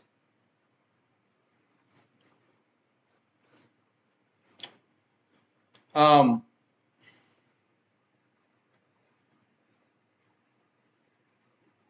me just check the chat and make sure.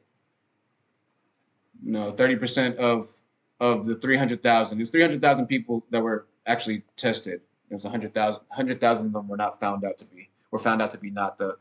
Now maybe it was the partiality to it is that the guys who were whatever in that conducive survey might have already had suspicions. Possibly, I'm not sure if it was a blind test or if it was an actual controlled study where they were like, oh, if you feel like you've been duped, then come in. But yeah, the number it's pretty consistent. It's about 30% in reality in the world. That's fucking serious. That's a big fucking problem. I, in my own reality, am starting to see that might be a potentiality. This shit is serious out here, man. This shit is serious out here, man. Let me get back to this. Mental health, the guys that are out here who are okay, the guys who are out here who are doing bad. So, guys doing bad, she chooses to stay. She chooses to aggravate things, possibly when she gets out of jail. If she chooses to aggravate things, possibly, then it creates a very bad potential situation for it. Because after the police have gotten involved and she's gone to jail and she's this, she's that, she might be, if she's on the spectrum at all, if she has any type of mental issues at all, if she's got the crazy Latina type of deal, or she's the crazy whatever type of boy, you can interject whatever race of women. She's the crazy woman, all women are like that type of deal, and she goes trying to push you further, or maybe she tries to go to get him locked up because she got him locked up, or he got her locked up, or she got herself locked up. Who the fuck knows at that point? I'll tell you who doesn't know. Her best friend that she's on the phone with, her sister who she's on the phone with, they don't know. They're only going to incite or entice or continue to acknowledge the malarkey to some extent, right? In that case, she should have been quiet. Sweetheart, be quiet. Just be quiet. Yeah, they're not gonna know, right? Whoever she tells that story to of what happened, girl, they arrested me. He called the police on me. They did this, they did that, they did this, they did that. He called the police on me. Not she called them, not his new girlfriend. They called police on me. I went to jail. He sent me to jail. I'm going to get, these types of things happen. This is kind of not commonplace, but these types of things happen. It's happening with me. We're getting back to that emotionality, that man thing, right? How do guys respond? We've talked about so many, and you've acknowledged on my channel, if you've been watching me, the fact that niggas don't have healthy emotional responses. A lot of niggas don't, right? We have acknowledged that. Because of the trauma, because of the drama, because of the whatever it might be, because of the development, the arrested development. Because of the undiagnosed mental issues. There's so much reason as to why there's that issue, right? Well, play things out. Let's say he is a player type, pimp type, who's a narcissist type of dude who only cares about himself, who is truly cheating on her the entire time, who only sought to make sure that his own benefit was met. When he was done using her, he was done. Let's say he is that dude. She decides that she wants to go ahead and go ahead and she wants to teach him a lesson. You're going to learn a lesson. You're going to go to jail. You're going to learn a lesson. I went to jail. You're going to go to jail. You're not going to do me like that and have a new girl living up in your house. I think that's somewhat of a fair. It's not fair, but understandable, right? It's somewhat of an understandable point. You get me, I get you. To some point, I understand that. I'd be lying to you if I said I didn't. But again, not knowing just exactly who you're going against in this case was the woman's issue. She took for granted that this is a police officer talking to her. This was no average Joe. This was not a normally developed human being. This was not a normally developed male. Irrespective of how you feel in that situation, right or wrong, the best thing for her at that time was to stop. And for whatever reason, she did.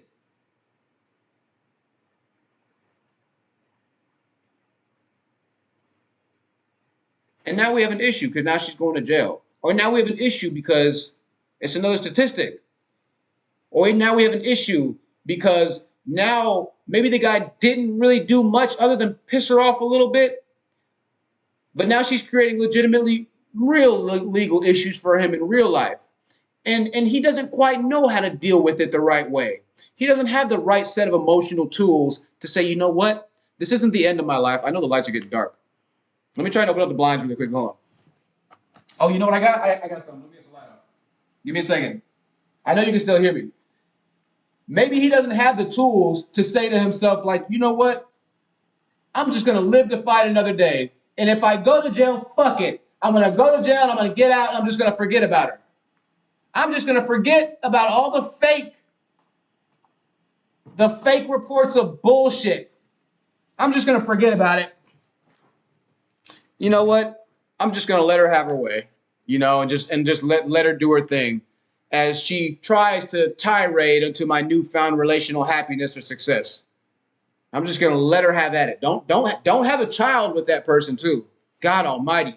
Fucking hell. Don't have a child with that person that's upset at you. It's a wrap. Especially if they're on the spectrum, if they don't have the mental capacity to be mature enough adult to look introspectively because they've had such a fucked up childhood, they didn't have that mother, that father to be able to connect with, to be able to teach them and embrace them and show them what love is, show them what empathy is, show them properly how to correct them. They didn't have that training as a child, so now she has daddy issues. She doesn't respect men. She definitely doesn't respect niggas. This is a reality, right?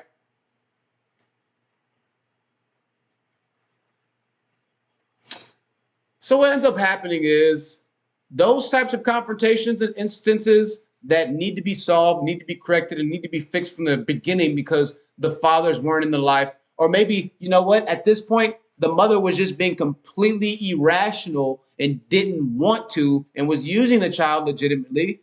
It happens a lot. It's happening a lot more. It's happening a lot more. Why? Because of the society that we live in. We live in the microwave society. You have 4,000 matches on your Tinder. It's a lot easier to get bored with somebody. It's a lot easier to get bored with the normal things that we got bored with in the 80s. We don't like to do the things that we did in the 80s. Why? It's not as fun.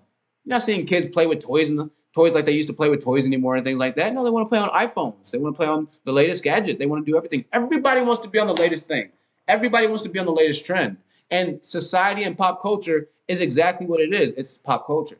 It is what the culture is going to do, is what everybody's going to gravitate towards. And because of how our society and Western culture has been cultivated, or at least what we've decided to make it through the advent of the internet, it's flipped everything around. It truly has flipped everything around. In the sense that the manosphere talks about, still, there are blue pill aspects that are true as well, but in the sense that the manosphere talks about too, it's definitely flipped everything around. And it's leaving a lot of undiagnosed problems that are trying to be addressed by guys who have no credentials and no actual real life. I think I'm pretty much sweating through this too, so I'm sorry. No real life applicatory skill sets that could solve anything on the grassroots level, right? There is no politicization of the manosphere. They're not trying to take over and actually change laws collectively, even though there's millions of men that'll be subscribed to Kevin Samuels, right? There was no actual movement set forward to try and change the child support laws by men on men's behalf. Now it's starting to start a little bit. I saw some little Facebook group, men's right activist organization type of deal that was started recently. I saw that little thing, right? So it's been started a bit more recently. And I think that there have been even been cases like one of the instances of the Johnny Depp Amber Heard case where it was like, oh, everybody took Johnny Depp's side. That was a big switch in pop culture right there. That was a big switch. And it was like, wow, okay, not all women, because we have to remember we just got done leaving the Me Too era where a lot of people were getting locked up and everybody was getting touched and groped and everything like that, right? So it was a huge radical shift to where it was like, oh, well, you know what? I think that there's a good amount of people in society that are starting to acknowledge what the manosphere was saying, right? And then it just so happened that personal experiences can start to acknowledge and attest to what the manosphere is saying. And it's like, oh, okay. I understand what these niggas meant. Still, I'm not about to be sitting here like with no woman at all. That's a definite no. But I see now why it is definitely not as advantageous in certain situations, why it's nearly impossible in certain situations. And it's not just because of what they say, but it's also because of what I'm telling you right now. That's that there are so many people out here that are messed up in the head. They're not right in the head. They don't have the ability to just live by themselves. If you know somebody right now that's always in a relationship, they have a mental issue. If you know somebody right now that can't get by without always talking to somebody on the phone or always having something going on in their ear, always listening to music, or always having some kind of noise, or always trying to go out somewhere, always trying to do something. If you know somebody like that, that's a case of, in my opinion, undiagnosed mental issues. If you have people that don't know what peace is, that don't know how to just relax, come home and just be okay with maybe not doing anything for days, for months on end, if that starts to drive people mad to where they get bored or they get this, or they start to rationalize stupid choices in relationships that they start to make, this happens with a lot of women because, hey, they got 5,000 matches on Tinder. I understand it's hard not to. Women almost have more of a right to be a little bit more bored in relationships. I ain't gonna lie. But still, it's fucked up. Having said that, if you're seeing, if you're seeing this pattern, right?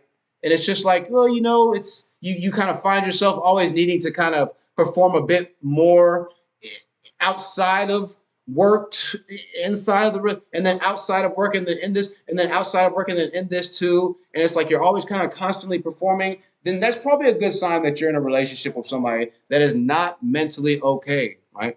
That's not mentally okay because they're keeping you on the defensive. You're constantly wondering, like, oh, what's going on? Are you here? Are you not here? Are you this? Are you that? So a little side note right there. And I'm gonna give out another side note as well. These are gonna be some gems for you, for guys and girls, to be quite fair and honest with you. We're at 50-50.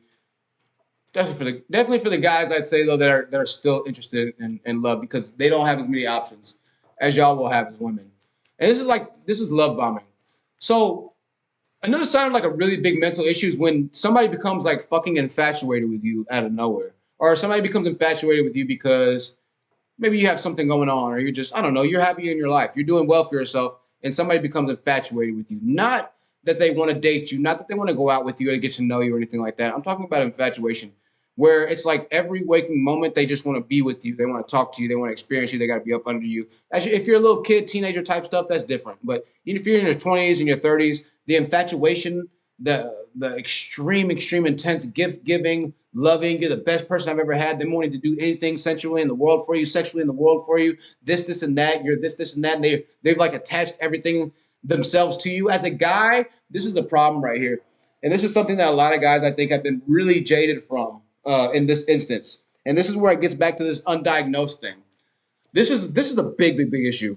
And this is not what people talk about. Because a lot of the time when these guys are on the red pill talking about these women that they have a big problem with, it's that the women and them actually had somewhat of a relationship at first.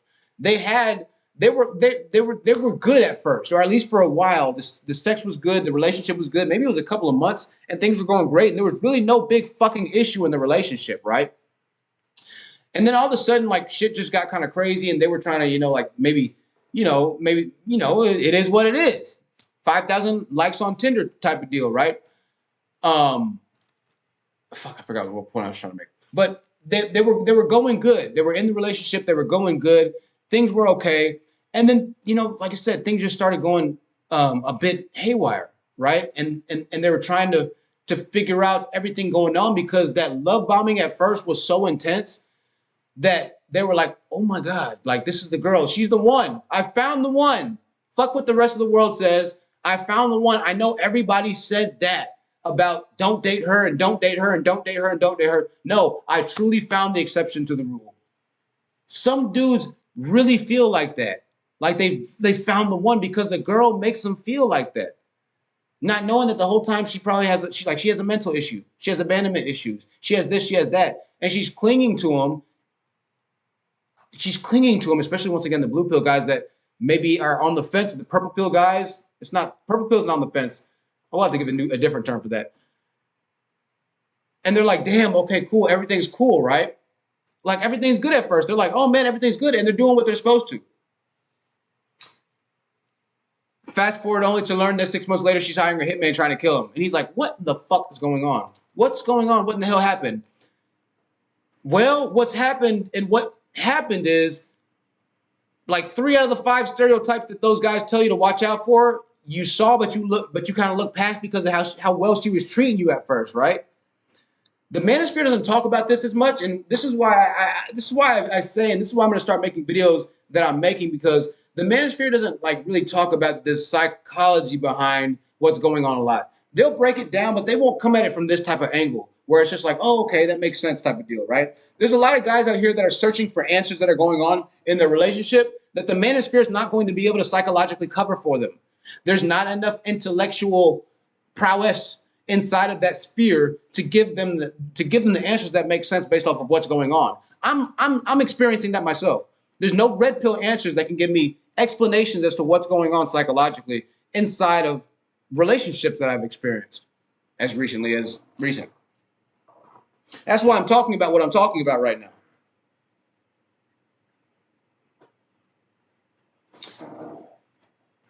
So everything was cool, and then it seems like out of nowhere she just switches up on him. And he tries to put his finger on what's going on. He hasn't lost the job. Yeah, he's not perfect, and yeah, they've argued at times, but he hasn't lost the fucking job. It'd be better if he paid more bills for sure. It's not like he has nothing coming in, but yeah, it'd be better if it was, 75-25. Yeah, it'd be better if it was 50-50. Yeah, it'd be better if it was 100-100. Yeah, it'd be better if it was anything a little bit different right now because it's 2023. Shit's expensive now, right? Yeah, it'd be a little bit better.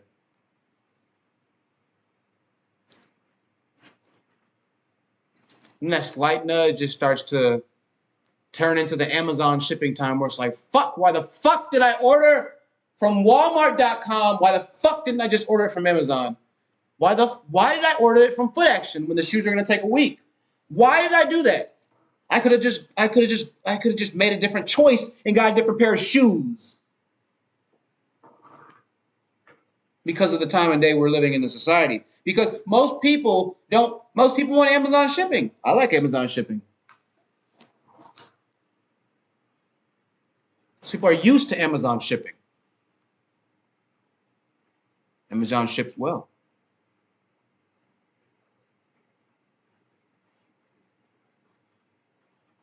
Amazon's a good courier business.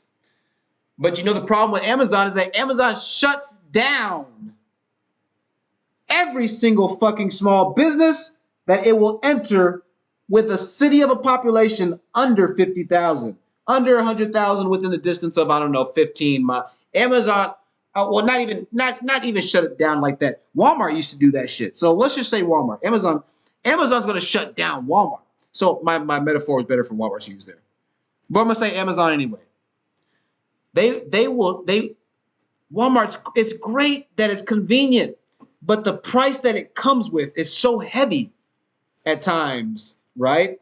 And you lose a little bit of yourself, your image. You lose a little bit of your society because of what you gain in convenience. That's what we're experiencing now.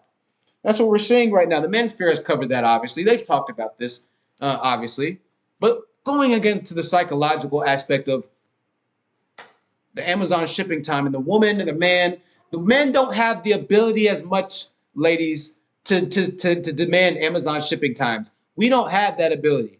Unless we look good and have money a lot of the time, now you got to have both.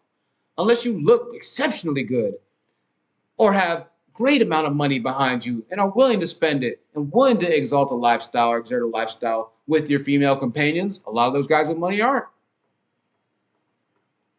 Then, you know, you're gonna be on the tough end of it. You're gonna be on the tough end of it. You're gonna be on the tough end of it, man. It's reality. So let me wrap up this point a little bit. I think the human nature and the natural essence of our society that we crafted for ourselves is going to be ultimately our demise. And you know, there's a famous saying by a philosopher that says that how does it say? A clown walked into a theater and told them that it was on fire, and everybody started laughing. And he said, "No, it's really on fire." And everybody started laughing, and they all burned down. Right? And so it's not that deep in thought, but the concept is there. You know, I think that when it comes down to it, a lot of the time, the person saying the message or whatever it might be might not be liked, and that's where I've kind of gotten to the point at now. It might just not be like, well, why, you know, yada yada yada. It's like, oh no, let's listen to what they're really saying though. What are they saying? What are the emotions behind what they're saying? You know, yeah, he's in a clown suit. Yeah, he looks like a dork. That's what I've gotten to. Once again, that takes a level of self-introspection and honesty, right? That takes a level of growth, and it's like, okay, and experience, if I'm being quite fair and honest with you. You have to go through some things. You do have to kind of go through things to understand what the red pill talks about, right? And even after you go through it, you can still see like, okay, there's still some messed up stuff about these guys too. But I might understand a bit more why they're messed up. You know? I might get it a tad smidge more. A tangled web we weave, huh, ladies and gentlemen, a tangled web we weave. Make sure you're leaving a like on this video if you're enjoying this. It's just a realization and the acknowledgement of honesty that we need to have, man. And that as painful as it is to say, just like as painful it is to be honest with myself about how I had to be honest about my own life and how like I wasn't shit. I have to be painfully honest and acknowledge that, like, man, when you are like the type of dude that also doesn't exist that much anymore, you're just as much of a threat, you know, for not to having your life taken away per se, but I mean, Jesus Christ. I can't even speak to that right now because of legality and a whole bunch of other stuff, but just know that with women on the spectrum and women with mental issues, even that is like a possibility. You know what I mean? We watched the Dalia issue. We watched the with this woman here. You know, she might be willing to take it to that level. You know, you just never really know anymore with people. You just never really know anymore with people.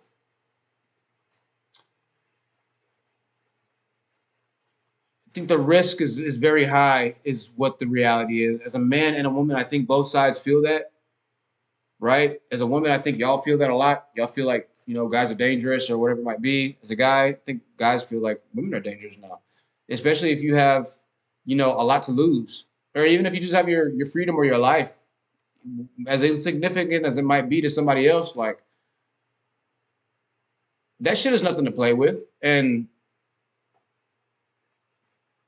with that turbocharged Amazon microwave, I want it immediately, get out of my way type of society that we crafted for ourselves, meeting with those type of train wreck of a fucking situation, mental health crises with people who don't care about anybody else's McDonald's food that's sitting on the counter right there. They're just waiting for their order and their order only, and they hope whatever order is called is theirs next, irrespective of their point and position in line. Like, when you start to combine actual mental health issues with unstable people, people who didn't have the ability to conceptualize life from a healthy standpoint to begin with, when you start to cram all these into relationships and these debates and the topics and everything like that, like, yeah, absolutely.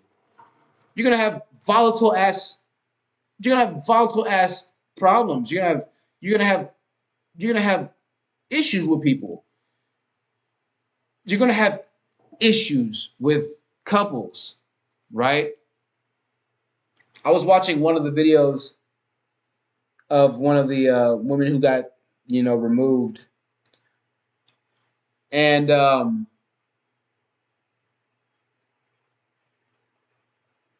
this girl kept just really messing with this guy, and this guy just didn't have the fortitude, mental fortitude to be able to withstand what she was doing to him, and he killed her. He killed her, and he went to jail for life.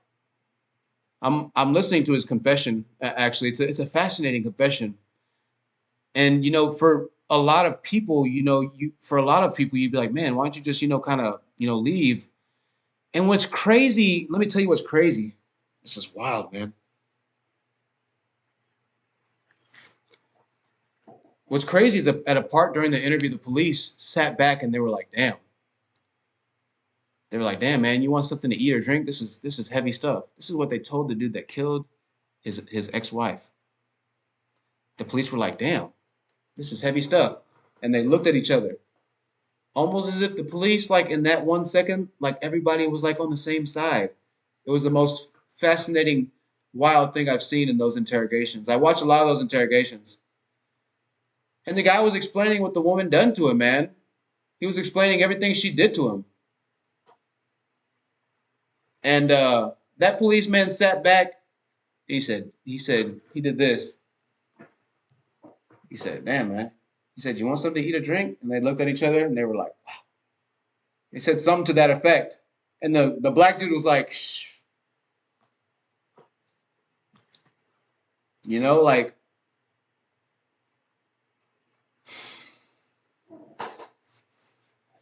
yes, it's horrific what he did.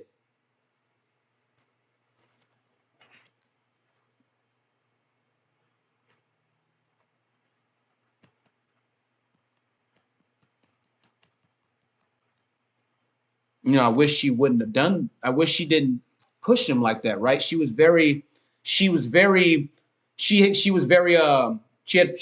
issues. She had mental health issues, which were undiagnosed. She had mental health issues, most likely, I'm assuming, that were undiagnosed. She had abandonment issues, most likely. She had father issues. She might not have respected herself enough, and she didn't know what to do. Maybe she was just the best way that she knew how to cope was just to act out and try and destroy him, essentially, right? That's the only way she could have gratification mentally or to move on, was to try and destroy him. And he destroyed her. Physically, he destroyed her.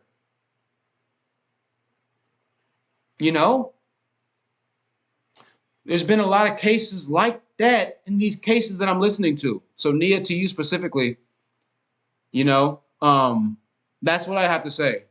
That's what I have to say. It's just a sad situation, man. It's a sad situation. I think we'll watch that case. I'll bring up that case that I'm talking to you about, the interrogation, where the police kind of paused for a second and they were just like, damn. No, I'm not a woman psychologist, J. Germ. I'm just a human that's experiencing real life. Trina B said, I'm going to try to look from a biological standpoint from what happens to men and women when they fight. Life of Grandmaster Charles said, uh-oh. GMT, the only thing I just wish you took my mom off that stream, GMT. That's the only thing I wish you took is my mom off that stream, man. That's the only thing I wish. But again, I know that's not even on you, bro. That's more on her. You know what I mean? Like, what you gonna do? You know what I mean? But some people don't. Some dudes don't. Like, okay, let's just use me for instance, right? Let's just use me for instance. Like some niggas don't play about their mom, you know? Like I'm a personality. So I can, and I've dealt with it. My chain crooked. My chain is definitely crooked on my neck. It's crazy. I'm a personality. I'm just gonna leave it crooked. Well, I'm sorry. Okay, is it okay? No, it's not. I'm a personality, right? So I can handle, you know, we went through the Tate situation and everything too. I can handle, the social media thing and everything like that. But, bro, like it's like a hood law. Don't mess with don't mess with a nigga's mom. You know what I mean? If replace me, maybe not like another YouTube personality, but let's just put my situation on Facebook or something like that. And it's like a girl that's putting his mom out there and then doxing his family and doing this and doing that. Bro, if you think he's remotely a hood nigga, what do you think he's gonna do?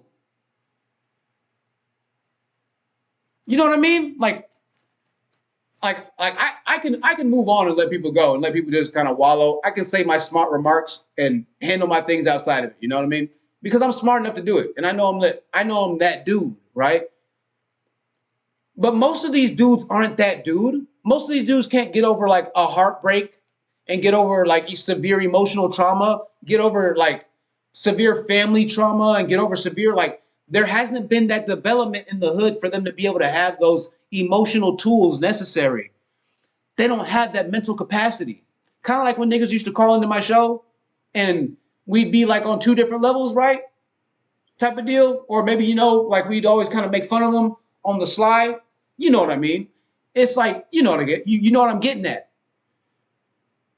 Yeah, go ahead and replace, like go ahead and, okay, you know what I mean? Like niggas don't play out here. Niggas don't play. Niggas don't have hearts. These young boys out here don't have any hearts. These men out here don't have hearts. They weren't raised in communities with hearts, right? So if a woman does something heartless to them, they treat them just like a nigga. They treat them just like anybody else that would around the block that was their op, that was putting their mama's location out. Get what I mean? They're not saying, oh, it's a black woman. I should recluse and go ahead and just, fight it politically and just, use my platform or whatever. They don't have a YouTube channel. They can't clear their own name. They don't have the mental strength of already going through that. Most people can't handle the life of a celebrity. They would crash. They would crash and burn. You get what I mean? We're not built for that. You have to be a very special, certain type of person to be able to live successfully like that. And even they have a hard time with it. So when it comes down to those types of really severe traumas, people are not responding accordingly and they're not responding healthily. No, I'm not a fucking relationship psychologist, you fucking retard. I'm also not a goddamn asshole, right? Be careful being the people who are assholes because you might be wrong to the wrong person or you might be an asshole to the wrong person. Heed that advice. You should take that advice. Not everybody's going to treat your challenge the same way. Some people will respond to your challenge and say, you know what? B word, I am a woman psychologist. Now what? Are you going to choose to escalate the situation now? Now you're in a situation. Irrespective of whether or not you think it's right or wrong, you're now in a situation. Do you see how quickly that happens? Even if it's just something online, but I know that online is representation to some extent, not really, of real life, but it's becoming a more represented extent of real life. Yeah, those worlds are merging very successfully now. Online is absolutely becoming real life. It wasn't that way as much before, but now it's becoming real life. Oh yeah, it's changed quickly. Like within the past 2 years, year and a half, a year quickly. It's changed very quickly. No, I'm not a female psychologist. I'm also not an asshole. Right?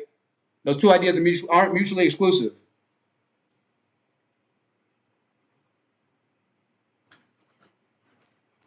Anyways, some people don't respond healthily and in the best of ways. And in a lot of the times, in the future, what we're going to see in these times is we're going to start seeing more, and what I've said before, of these instances happening because they're going to be fueled by need, greed, desire. Need, greed, desire. That's what's going to be pushing a lot more of these issues. Let me go back to this one particular instance and go back to this girl. And we're going to wrap up with this girl, and then I'll be out of here. It's a 2-hour stream. I hope y'all enjoyed it.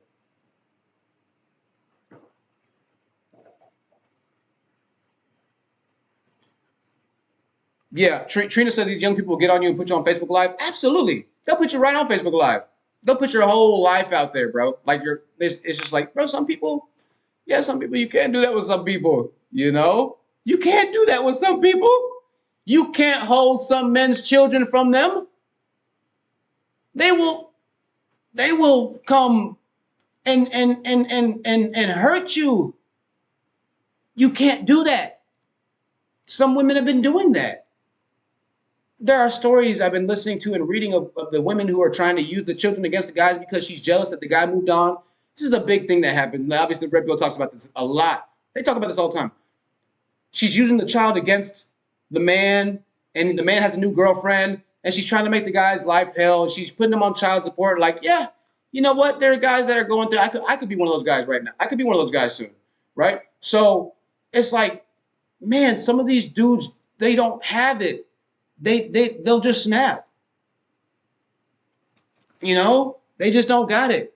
They'll feel like their life is over. You know, they'll feel like it's like, oh, well, what am I supposed to? And don't get me wrong, it's a debilitating feeling to have your child taken away from you, man or woman. But in reality, in real terms, in real tense, women have the control of the child. From cradle to the grave, women have control of the child. Whether or not they decide to stay with the man or not, women's going to have control of your child, man. Unless she's addicted to substances, or she's mentally adjudicated, or she commits a crime or a certain felony that's so heinous that they take her children away from her, or she abuses the children, she's going to have your child. She's going to have his child. I think that most parents could understand and just conceptualize. Put yourself, and this is why I would say to people are like, oh, red pill. Conceptualize that you're in the supermarket, right? You're in the store and you're walking with your child and you're there and you see somebody fucking snatch your child out of the cart and they're just running with them. And you can't catch up to your child. Like your car is not fast enough to catch up to your child. And your only option is to do something extreme, maybe to slow down that vehicle to get to your child. On the outer level, bro, it looks like you're trying to T-bone a car. If security cameras will be looking at you following the car that has your child, bro, that took your child out of the cart and is speeding down the street, bro, it would look like you're causing mayhem and trying to cause a wreck and they're running away from you.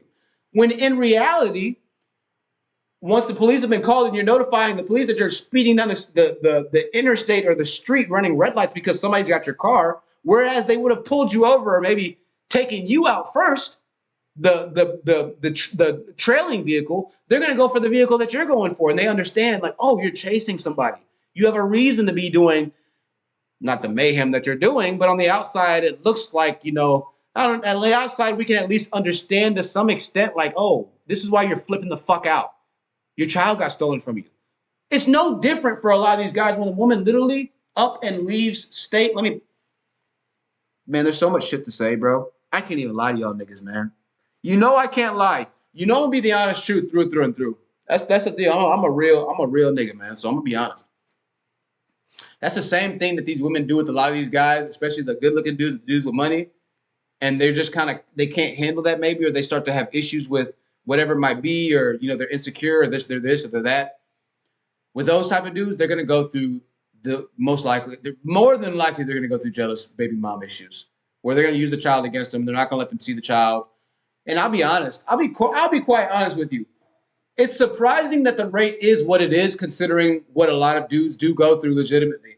I would think the rate would be higher. As horrible as that is to say, I would think the rate would be higher of the annihilation that we're seeing of black women right now. It's some really messed up stuff that's going on out here, man. It's some really messed up stuff that's going on out here. So much so to the point where I've even experienced in my own life, women that will spite the man in spite of the children in spite of the child's safety and health. I kid you not. Like, not giving a fuck about their own children. Like, just so they can get back at the man. Bro, we gotta pick a struggle. I get that the nigga is not good, but don't let the child pay for it. At least be cordial with the nigga. At least be this, at least be that. At least we gotta, this is happening in real time, guys. In my life. For the child's sake.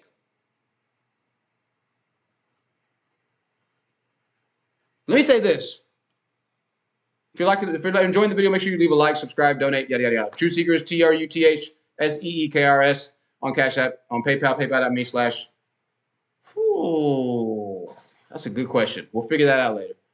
You don't have to donate, though. I appreciate if you do, but you don't have to. Got a new phone already coming. We're pretty much good. And this microphone's damn good. This microphone I'm using in the laptop. I don't really even need anything anymore. So,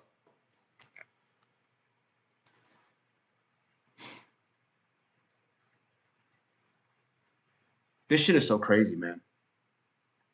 This shit is so crazy, man. This shit is so crazy. The guys out here who still want to be, in my estimation, a good father, have a solid 75% chance, 25% not that it's going to work out. You have a 75% chance that it's going to probably not work out if you want to be a good father out here. 75% it's not going to work out. 25% chance it does. And in order for you to get that number, if you want that 25% chance type woman,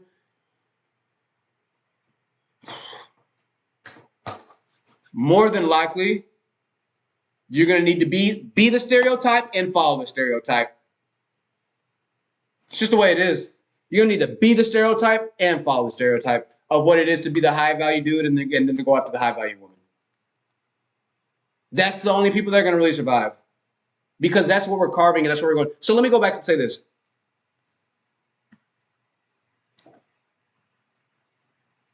I can't even, like, I want to give specifics and stories and stuff like that. But I'll speak in generalities. Like, I'll give you an example, right?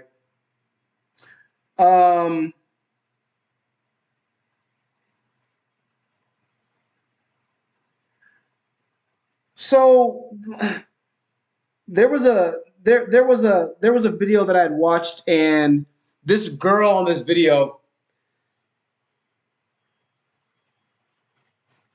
she moved around a lot, right? She got into a relationship with a dude, and the dude that she was into a relationship, he was stepfathering, right? He was stepfathering, and it was the child's first year at school. The child had been homeschooled, yada, yada, yada, right? There's a story of a YouTube video I watched. Child was homeschooled, yada, yada, yada, right? And the child was like, the child needed to be in school, right? And so when she was with the dude and everything was going on, everything was cool in the relationship, like the child got in school and it was starting to, the child was starting to learn and starting to come up and do better, right? And for whatever reason or another, like, I guess they got into an issue. She was starting to say he was manipulative. He was this, he was this, he was that. And she ended up moving. She left, blah, blah, blah, blah. Child's not even in school anymore. But the child needs to be in school because these are the most crucial developmental patterns and developmental times in our entire existence in our life. Ages 5 through 13. Maybe it's 1 through 13. You understand what I mean? This is the most important time.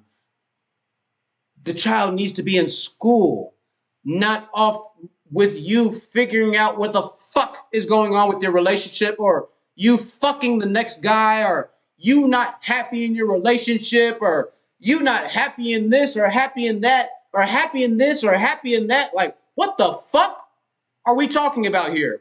Your child needs to be in school.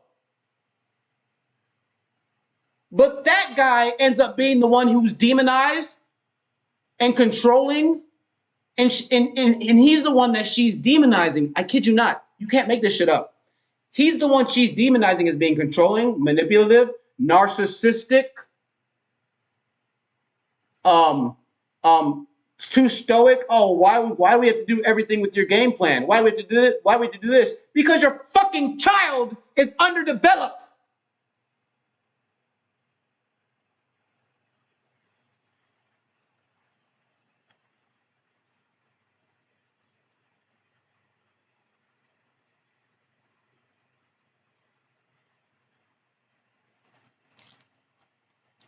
But the mother is off trying to figure out where to get the next piece of dick that she's been storing and stashing away from the 5,000 Tinder messages and 5,000 Tinder likes that she's matched up with.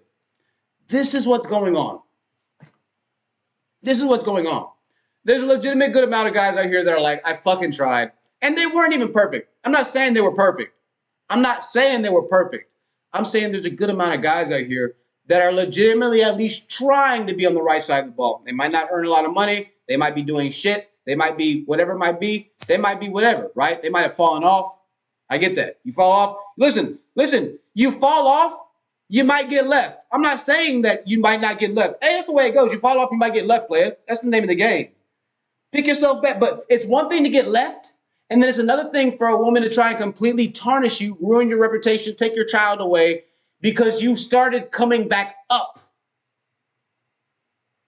That's a whole other thing completely. It's one thing. I'm not saying that she shouldn't leave him or shouldn't whatever. I'm not saying you can do whatever you want. It's another thing to keep that child away from him because you're jealous of his accomplishments because he was able to get past that breakup or he was able to finally figure something out and he finally did get it to work out, right? It's like, damn, he's a whole new person now. And things are a little bit different because she might have done something that she regrets. Or maybe she's hiding something that she can't really speak about out loud anymore. Or that 30% of the paternity tests that are coming back, he might go back and double back and find out that he's one of the 30. Or he's one of the three, the 100,000 of the 300,000. And she can't go back, right? And if she has some sort of mental issue, you know what she's going to do? She's going to marinate. She's going to stew on that. And she's going to make his life a living fucking hell. She's going to make his life a living hell because her life is a living hell. So, no, this is reality. This is what's going on. This is what it is. And this is what I've experienced.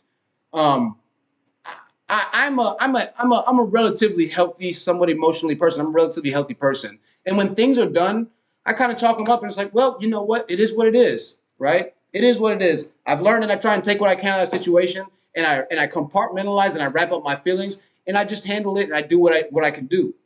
But I consider myself very unique in that fact. A lot of people aren't able to do and go to the same lengths, most likely, that maybe you or I could go, right? This is reflective on criminal records. This is reflective on, on lifestyle habits or, successes and failures, lack thereof, whatever it might be, right? Your life is a culmination of who you are, what you represent, what you stand for. And if a lot of other people recognize greatness, they're like, oh man, it's like, damn, it's kind of, damn, bro, you're just saying, like, you kind of got it together type of deal. And you're going with somebody or you're dating somebody or you are maybe formally dating somebody that isn't that person and that doesn't have self-identity and that doesn't have this or doesn't have that, irrespective of what you did to that person, your head's now on the stake. You share a child together and you're happy and that person's not happy. It doesn't matter what the fuck you did to them. They're not happy. It doesn't matter. You're fucked. Why? Because we want our shipping time same day or next business day. I want Amazon.com Prime shipping. That's why. Because I can. That's why.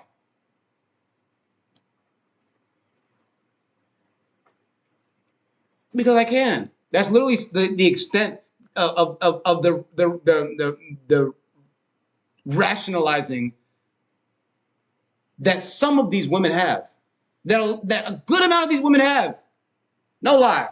A good amount of these women have. That's the extent of the rationalizing. I can. Because guess what? They can.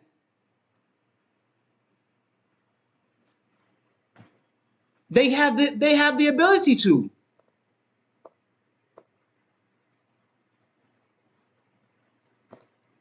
They have the ability to. They can. And some of them will. Oh, yeah. Oh, yeah, I'm telling you right now. Some of them absolutely will punish you to the first extent of the law for anything you can't say and will be used against you. Absolutely. Women are more emotional. I know that. You know that. We all acknowledge that. Women are more emotional creatures. What do you think they're going to do when they get more emotional? They're going to act out more than you. They're going to be far more emotional than you are. They're going to be able to emotionalize and charge a situation way more than a man can. Unless he's a crazy off the wall mental type of dude. Oh yeah, they're going to be able to get to a man's emotions far more than a man can get to a woman's emotions. Because women understand to some extent emotions. They are emotion. Laura Garrett said, 2 wrongs don't make it right. Batty Gal said, men need to stop sleeping and releasing their seed into women they don't see a future with. If she's not your wife, stop having kids. Batty Gal, here's the issue with that. I'm speaking from personal experience. In my really, really, really near personal experience, situations have changed 180 at a drop of a dime. Literally one day, I woke up and that person wasn't even who I thought they were. They completely changed. Like they were a new person. Listen to me what I'm about to tell y'all, man. Listen to this. I'm a smart guy. I had a very hard time figuring this out. Very hard time. This is very mentally challenging for me. But I finally figured out and I finally got through it. And now I'm here back with y'all today. Thank God. Even though that person doesn't want that, they want to stay stuck in hateful ways and stay stuck in hatred and anger. That's just not me. You can melt all you want. After I've figured out who you are and what you were trying to do and the lives that you seek to ruin, I'm past you, right? I'm past you. You can keep trying to ruin me if you want to. But what happened is, and what happens to a lot of guys, is this. A woman gets with a guy and she initially loves everything about him. And this is more prevalent with women just because of how women are rigged. So I'm not trying to say this is bad on women, but this is just how women are. She loved everything about him. You've heard a saying, women get with the guy hoping that he changes. Men get with women hoping that they never change. When we get with a woman, we hope that you stay the exact way that you are right now.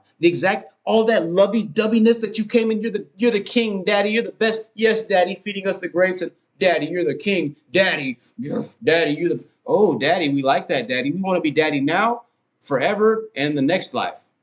We want to be daddy yesterday, today, and tomorrow. We want to be alpha and omega. We want to be that consistency, constantly concerted with you, right? We want to be that dude. We want to be the stars and the moon for you.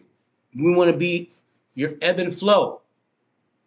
When women get with a man, even if they've gotten with him at where he's at, what's attractive to women is seeing a guy, what literally is the same attraction we have for y'all outside of physical attraction, is his purpose-driven lifestyle.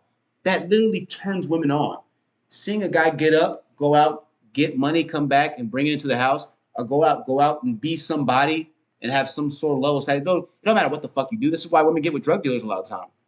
Or not even, I shouldn't say drug dealers. You know why women this is why a lot of women don't care ultimately. Most women, I'll be honest with you, don't care ultimately. They will date a D-boy. They will, as long as his lifestyle is not like getting them shot at immediately and he's like somewhat of a normal human being. A lot of women have no problem. They don't. Especially if they're able to carry on like a normal picket fence life. Yeah, they have no problem in 2023. They'll give it a shot. They'll see what it's like. At the first red flag, they might dip the fuck out. But if it's like some kind of like, oh man, he just kind of, a couple nights a week he takes off and, does a shipment and then comes back and I don't really hear or see anything and we go out to eat and everything's great and the kids are taken care of. They got shoes, Jordans on. Absolutely. That's just reality. You might not be that one. Let's go back to what I was saying. So, initially, when a woman gets with a man, she's like, man, he's attractive, he's this, he's that. Especially if he's on his purpose and his drive. It's like, man, that's what she likes. Because understand, in order for a man to stay on top, you have to keep going forward. You have to keep driving. You have to keep dominating. Most of the time, for most men to get on top, that means either you're like top salesman, top athlete, top whatever. LeBron has to keep practicing. You understand what I mean? I'm not going to keep breaking a whole bunch of metaphorical analysis. You know what I mean? We have to keep going in that greatness. That's attractive to women. Women are like, man, fuck, he's in the gym. He's lifting. It's sexy to see that. Like, okay, it took work to get this attractiveness right here for me, for a man. For a woman, it'll take work. Let me not say that. I'd be like, nigga, what do you mean? I squatted for this ass. Nigga, what are you talking about? I'm sorry. I'm not saying that. I'm saying that there is definitely a much higher potential for a woman to maybe not necessarily focused as heavy on the gym or on her figure, and she could be blessed with a much more natural, attractive figure to the opposite sex than a man would be, right? I'll put it to you like this. What, 5% of guys are over 6'3", under 5%, right? There's a lot more attractive women within the ratios of exclusivity than there are men, right? If a guy has like really big eyes, that was crazy. And like a big nostril, maybe just big eyes. That's not attractive on guys. On girls, if they have big eyes, it can be cute both ways. Call them doe eyes. It's not cool when guys have doe eyes. It looks like you have bug eyes or creep eyes. You know what I'm saying? For girls, obviously you don't want them like that. But if she has like big bubbly eyes, you'd be like, oh, those are really cute eyes, big eyes you have. Anyways, the barrier to entry is a lot harder for men, right? Women don't experience a lot of these barriers for entry. This is why you as a woman can walk down the street and in 5 minutes have a man that's willing to have sex with you. The barrier to entry is a lot lower. So the guys end up feeling this barrier to entry. And if they're a guy that's been performing and they're starting to get the results, they got to kind of keep at that. And if they fall by the wayside, then it's a 50-50 in my opinion. It's a toss-up. She might leave, she might not. She might decide to ride things out. She might be okay with coming back to and reserving and coming back to a more chilled and conservative lifestyle. But I can tell you what it does work against is 2023 inflation rates. I can tell you what it does work against is those 5,000 people that did match with her 4 years before she got with you. That does go against that. That dude that is still making that same amount of money right now that she chose you to be with, as if you lose your status, man, if it's not real love, if she has mental issues, if she hasn't been raised with the right family and she is from the streets, or she is concerned about maybe making sure that her household's taken care of first and her child's taken care of first. Hold on. My mouth is so dry. I know my mouth looks so nasty. I'm sorry. If she's in a position where she has to worry about her child first, and you lose your job type of deal, you know what I'm saying? Like, she might justify it, and to some extent it is justified, but what ends up happening is she might justify cheating. So whereas she didn't leave you to begin with, she just started cheating on you and saying, oh, well, you this, you that, you this, you that. Now you all get into an argument and this and that. Well, the argument started because, yeah, you lost your position and things changed. By the way, this light's going to cut off in any second. So we're going to be in the dark in 1 second. We're getting ready to wrap up. And then that communication kind of gets like really skewed between both sides type of deal, where the guy's like, well, I don't understand. Where it's like, well, we're still doing this. We're still okay. We're still with that. And she's like, nigga, like TikTok, nigga, like, it's been a minute. It's been a while. Like, I got 5,000 options out here and I'd like to explore those options, sometimes rightfully so, sometimes not rightfully so. But at the end of the day, like what I'm starting to learn is people are going to do what they're going to do for themselves, dude. Like people are going to do what's best for themselves, irrespective, men and women. They're going to do what they want to for themselves.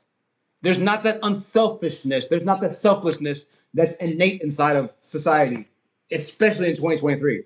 Most parents aren't raising kids like that to be, good. We're raising them to be good people and, always give and don't be too, yada, yada, yada. But at the end of the day, when it comes down to it, the reality is that we're mostly looking out for ourselves after we pass that 22, 20, 21, 23-year-old mark where it's like, oh, you know what? Yeah, no.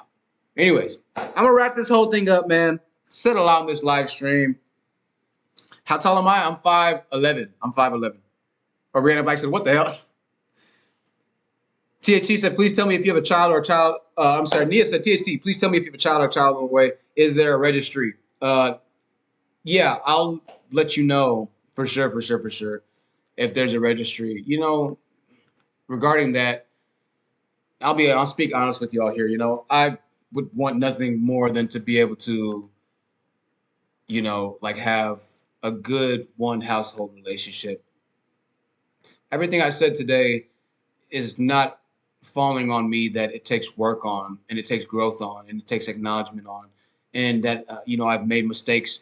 Absolutely, both sides have made in my relationship particularly. I can't even speak on the mistakes that she's made, and I'm sure she can't speak on mistakes maybe that I've made, but she has. nor would I'll be honest, nor would I want to speak, you know, publicly about those types of mistakes. You know, I would have more respect for her in that sense. But I understand that that's just now how, you know, a lot of people are. Well, it's not even that, but that's not how a mentally healthy person, you know, responds. And I think once again, the red pill in the manosphere is and it was a group of collective guys who have had a lot of damage done to them by very mentally incompetent people who had the law on their side, who had the children on their side. Guys who are really trying to figure out what the hell is going on. How do I correct the mistake if there was a mistake? What is the mistake? I know in my relationship, you know, for a while I tried to figure out what was going on. Like, how do I become better? What's this issue here? I'm a smart guy. I'm just trying to figure it out, love. Help me out. And that would lead to, you know, tense moments, obviously. You know, you get frustrated trying to figure out, you know, what's going on?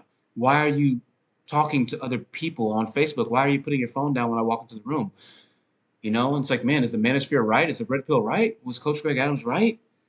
I'm trying to give you the benefit of the doubt here, you know, and I just want you to work with me and talk to me here. I just want to know what's going on, but you never get those answers sometimes. You know, that's the reality of the situation. Some people go crazy looking for those answers, you know. Certain people never find those answers and they're okay with it. In my situation, again, you know, for me, I'm the type of person where I'm always going to be making sure and trying to do the very best I can. No matter what's going on, I'm going to try and do what I can, the very best with what I got. You know, I got this little phone, I got this little light getting ready to go out, got my new Boost mobile phone getting ready to come into the mail. Shoot, you know, I was fortunate enough that, you know, thankful enough that because of the relationship that I had, it put me in a position now to where I'm in a decent, okay position because of the teamship that we had. Like we were really on a team, you know, and that's the biggest thing I think throws a lot of guys off is for a long time they think they're in this dynamic where like their partner or their woman understands them. They're in this team, but their entire time their woman's kind of getting frustrated with them. She's like, man, you're still not making that money you said you'd be making. The business still hasn't taken off. Like this nigga's still been hitting me up. I see he's been wearing this watch. He's got these rings. He looks good. He looks better than you. Like humanity, I feel like can only go so far unless you're tied to spirituality or you're tied to something that's existentially bigger than yourself. Whatever that concept is, it doesn't have to be God or spirit. Something that you live for. Some people live for marine biology. Steve Irwin, marine biologist. He was willing to die for the animals, and he did. He did lay his life down doing what he loved. Everything was concerned, his entire family was concerned with the effort of saving animals because he loved that so much, right? So certain people have that, you know, that push there. I forget where I was trying to go with that. Forgive me, y'all. R.I.P. Steve Irwin. So, anyways, yeah, you know, I think that it's very obvious when relationships end and the post-relationship trauma that starts to ensue and when people start to badmouth other people online and publicly, like that's all really childlike kind of behavior and rhetoric and stuff like that. People smearing your image and this and that. Like, I don't do any of that. A lot of adults, you know, some adults don't do any of that, but that's kind of the norm for our relationship. That's kind of the norm for our generation now. Like, yeah, you break up with somebody, you're going to smear them on Facebook or, oh, this person, or you're going to throw like shade, snide remarks or something like that, right? Or you'll do something to try and get some sort of retributive. Meanwhile, they're looking at your same YouTube page while they're insulting you, or they're looking at your Instagram page while they're insulting you, while you're trying to go on and figure out the next solution or the next step to what might be integrally a life-changing moment, right? You're trying to figure out the best solution for that. They're trying to hassle you. It's like, dude, what in the fuck is going on with people, man? What is wrong with you motherfuckers? What is wrong with you people? And you know what? You want to know something that's even crazier? I'll even take it a step further. What's even crazier is when people like insult you, like one day and they're like, you're the worst person ever. This is crazy. This is real life here. They're like, you're the worst person ever. You're horrible. I hate you. Hey, F you, this and that. And then like 2 minutes later, they send you another email saying, like, I love you so much. This is destroying me. This is this. Another sign you're with a mentally unstable person. When you're going through the hot and cold moments like that, and it's leading to breakups and arguments and stuff like that, and one minute they're like this, and the next moment they're like, you know, whatever it might be, and they're, you know, completely different person. They're bipolar opposites of each other. Those personalities have been like split, and they're like, what the who are you? You're dealing with somebody that's mentally unstable. You're dealing with somebody that's undiagnosed. Now, yeah, if it's a legitimate reason and they caught you doing something that you shouldn't have been doing, or you walked home late too many times, or you know, it's out of care and concern that they're upset at you. You can tell when somebody's upset at you out of care and concern. You know, you can tell when somebody is upset because they care about you. And then you can also tell when somebody's upset because they're out of their mind, because they're delusional, and because they're angry. It's a very big difference, right? I've come to see that it's like, oh, you know, people change really quickly. And this person that you thought that you knew, all of a sudden you wake up one day and they have this like fucking like anger, and they're this person that you didn't even recognize, this person that you can't even connect with anymore. And what's crazy is, for us, for a guy, it feels like it happens all of a sudden. It feels like it happens just like that. For me, it felt like it happened just like that, where it was like all of a sudden it was like whoosh, and I looked at it and I was just like, I remember talking. I was like, aren't we on a team? Like it's me and you, right? Like what happened was we were talking about bank accounts. And GMT is going to take off with this. GMT, you can take off with this. Just don't post my mom anymore. We were talking about bank accounts, and the conversation came up that, you know, like, you know, bank accounts were not being, you know, shared truthfully. And I was just like, why would you hide a bank account? We're living together, right? Why would you hide a bank account? Like, what are you hiding? It's like, what are you hiding? Just tell me what you're hiding. What else are you hiding? Just tell me. Of course, this is going to lead into an argument. Well, I have a bank account because you're not financially responsible. You're not this and you're not that. You're not this and you're not that. Right? So it's like, okay. Maybe she's right. Maybe I'm not financially responsible. I'll take that on the chin. And then there's more stuff that's being hid. And it's just like, okay, well, what else are you hiding? What else are you hiding? What else are you hiding? Well, I hid that because you're not financially responsible either. And it goes back to the bank account thing. But it's just like, well, I thought we solved the bank account issue with I thought we solved the money issue with what we were talking about, type of deal. Well, that doesn't really matter. But it does matter. Because we matter, don't we? See, when a woman's done with you, she's done, bro. Like, when a woman's done, she's done. Well, unless she's got mental issues, then she's not done. She's trying to end the relationship so she can keep you in emotional turmoil, to which she can explore her new relationship. And then when the new relationship doesn't work out, she'll come back over to you because you're still in emotional turmoil. Sorry, the light went out. You're still in emotional turmoil trying to figure out what happened and what went wrong, right? Anyways, we're going to, let me see. Let me just say this. Organic black. You know what? Organic black. Don't worry. We'll be talking in a second. So, we'll be talking in a second. Yo, the black looks crazy. I'm not gonna even lie. The black looks crazy. Listen, y'all. I will be back in a little bit. 17 people still watching. That's crazy. Shout out to y'all, man. I want to appreciate y'all for watching. I'll be back in a little bit. You know I'm honest. You know I'm speaking truthfully. You know I love y'all. Not even a little bit. I'm going to be back tomorrow. We're live streaming again. I've gotten a lot of stuff taken care of, and figured out. Yeah. We'll be back real soon. I love y'all so much. Men and women, you know I do. But we got some issues. Y'all. And to answer your question, organic, outside of very, very, very in the know people who almost can see the future, if you will. No, I didn't see this issue. I had no fucking idea. I love y'all. Talk to you soon. I'm sorry for cussing so much, but I want you to understand how serious it is. It's very serious. I'll stop cursing so much coming up. I love y'all. I'll see you soon. Good night.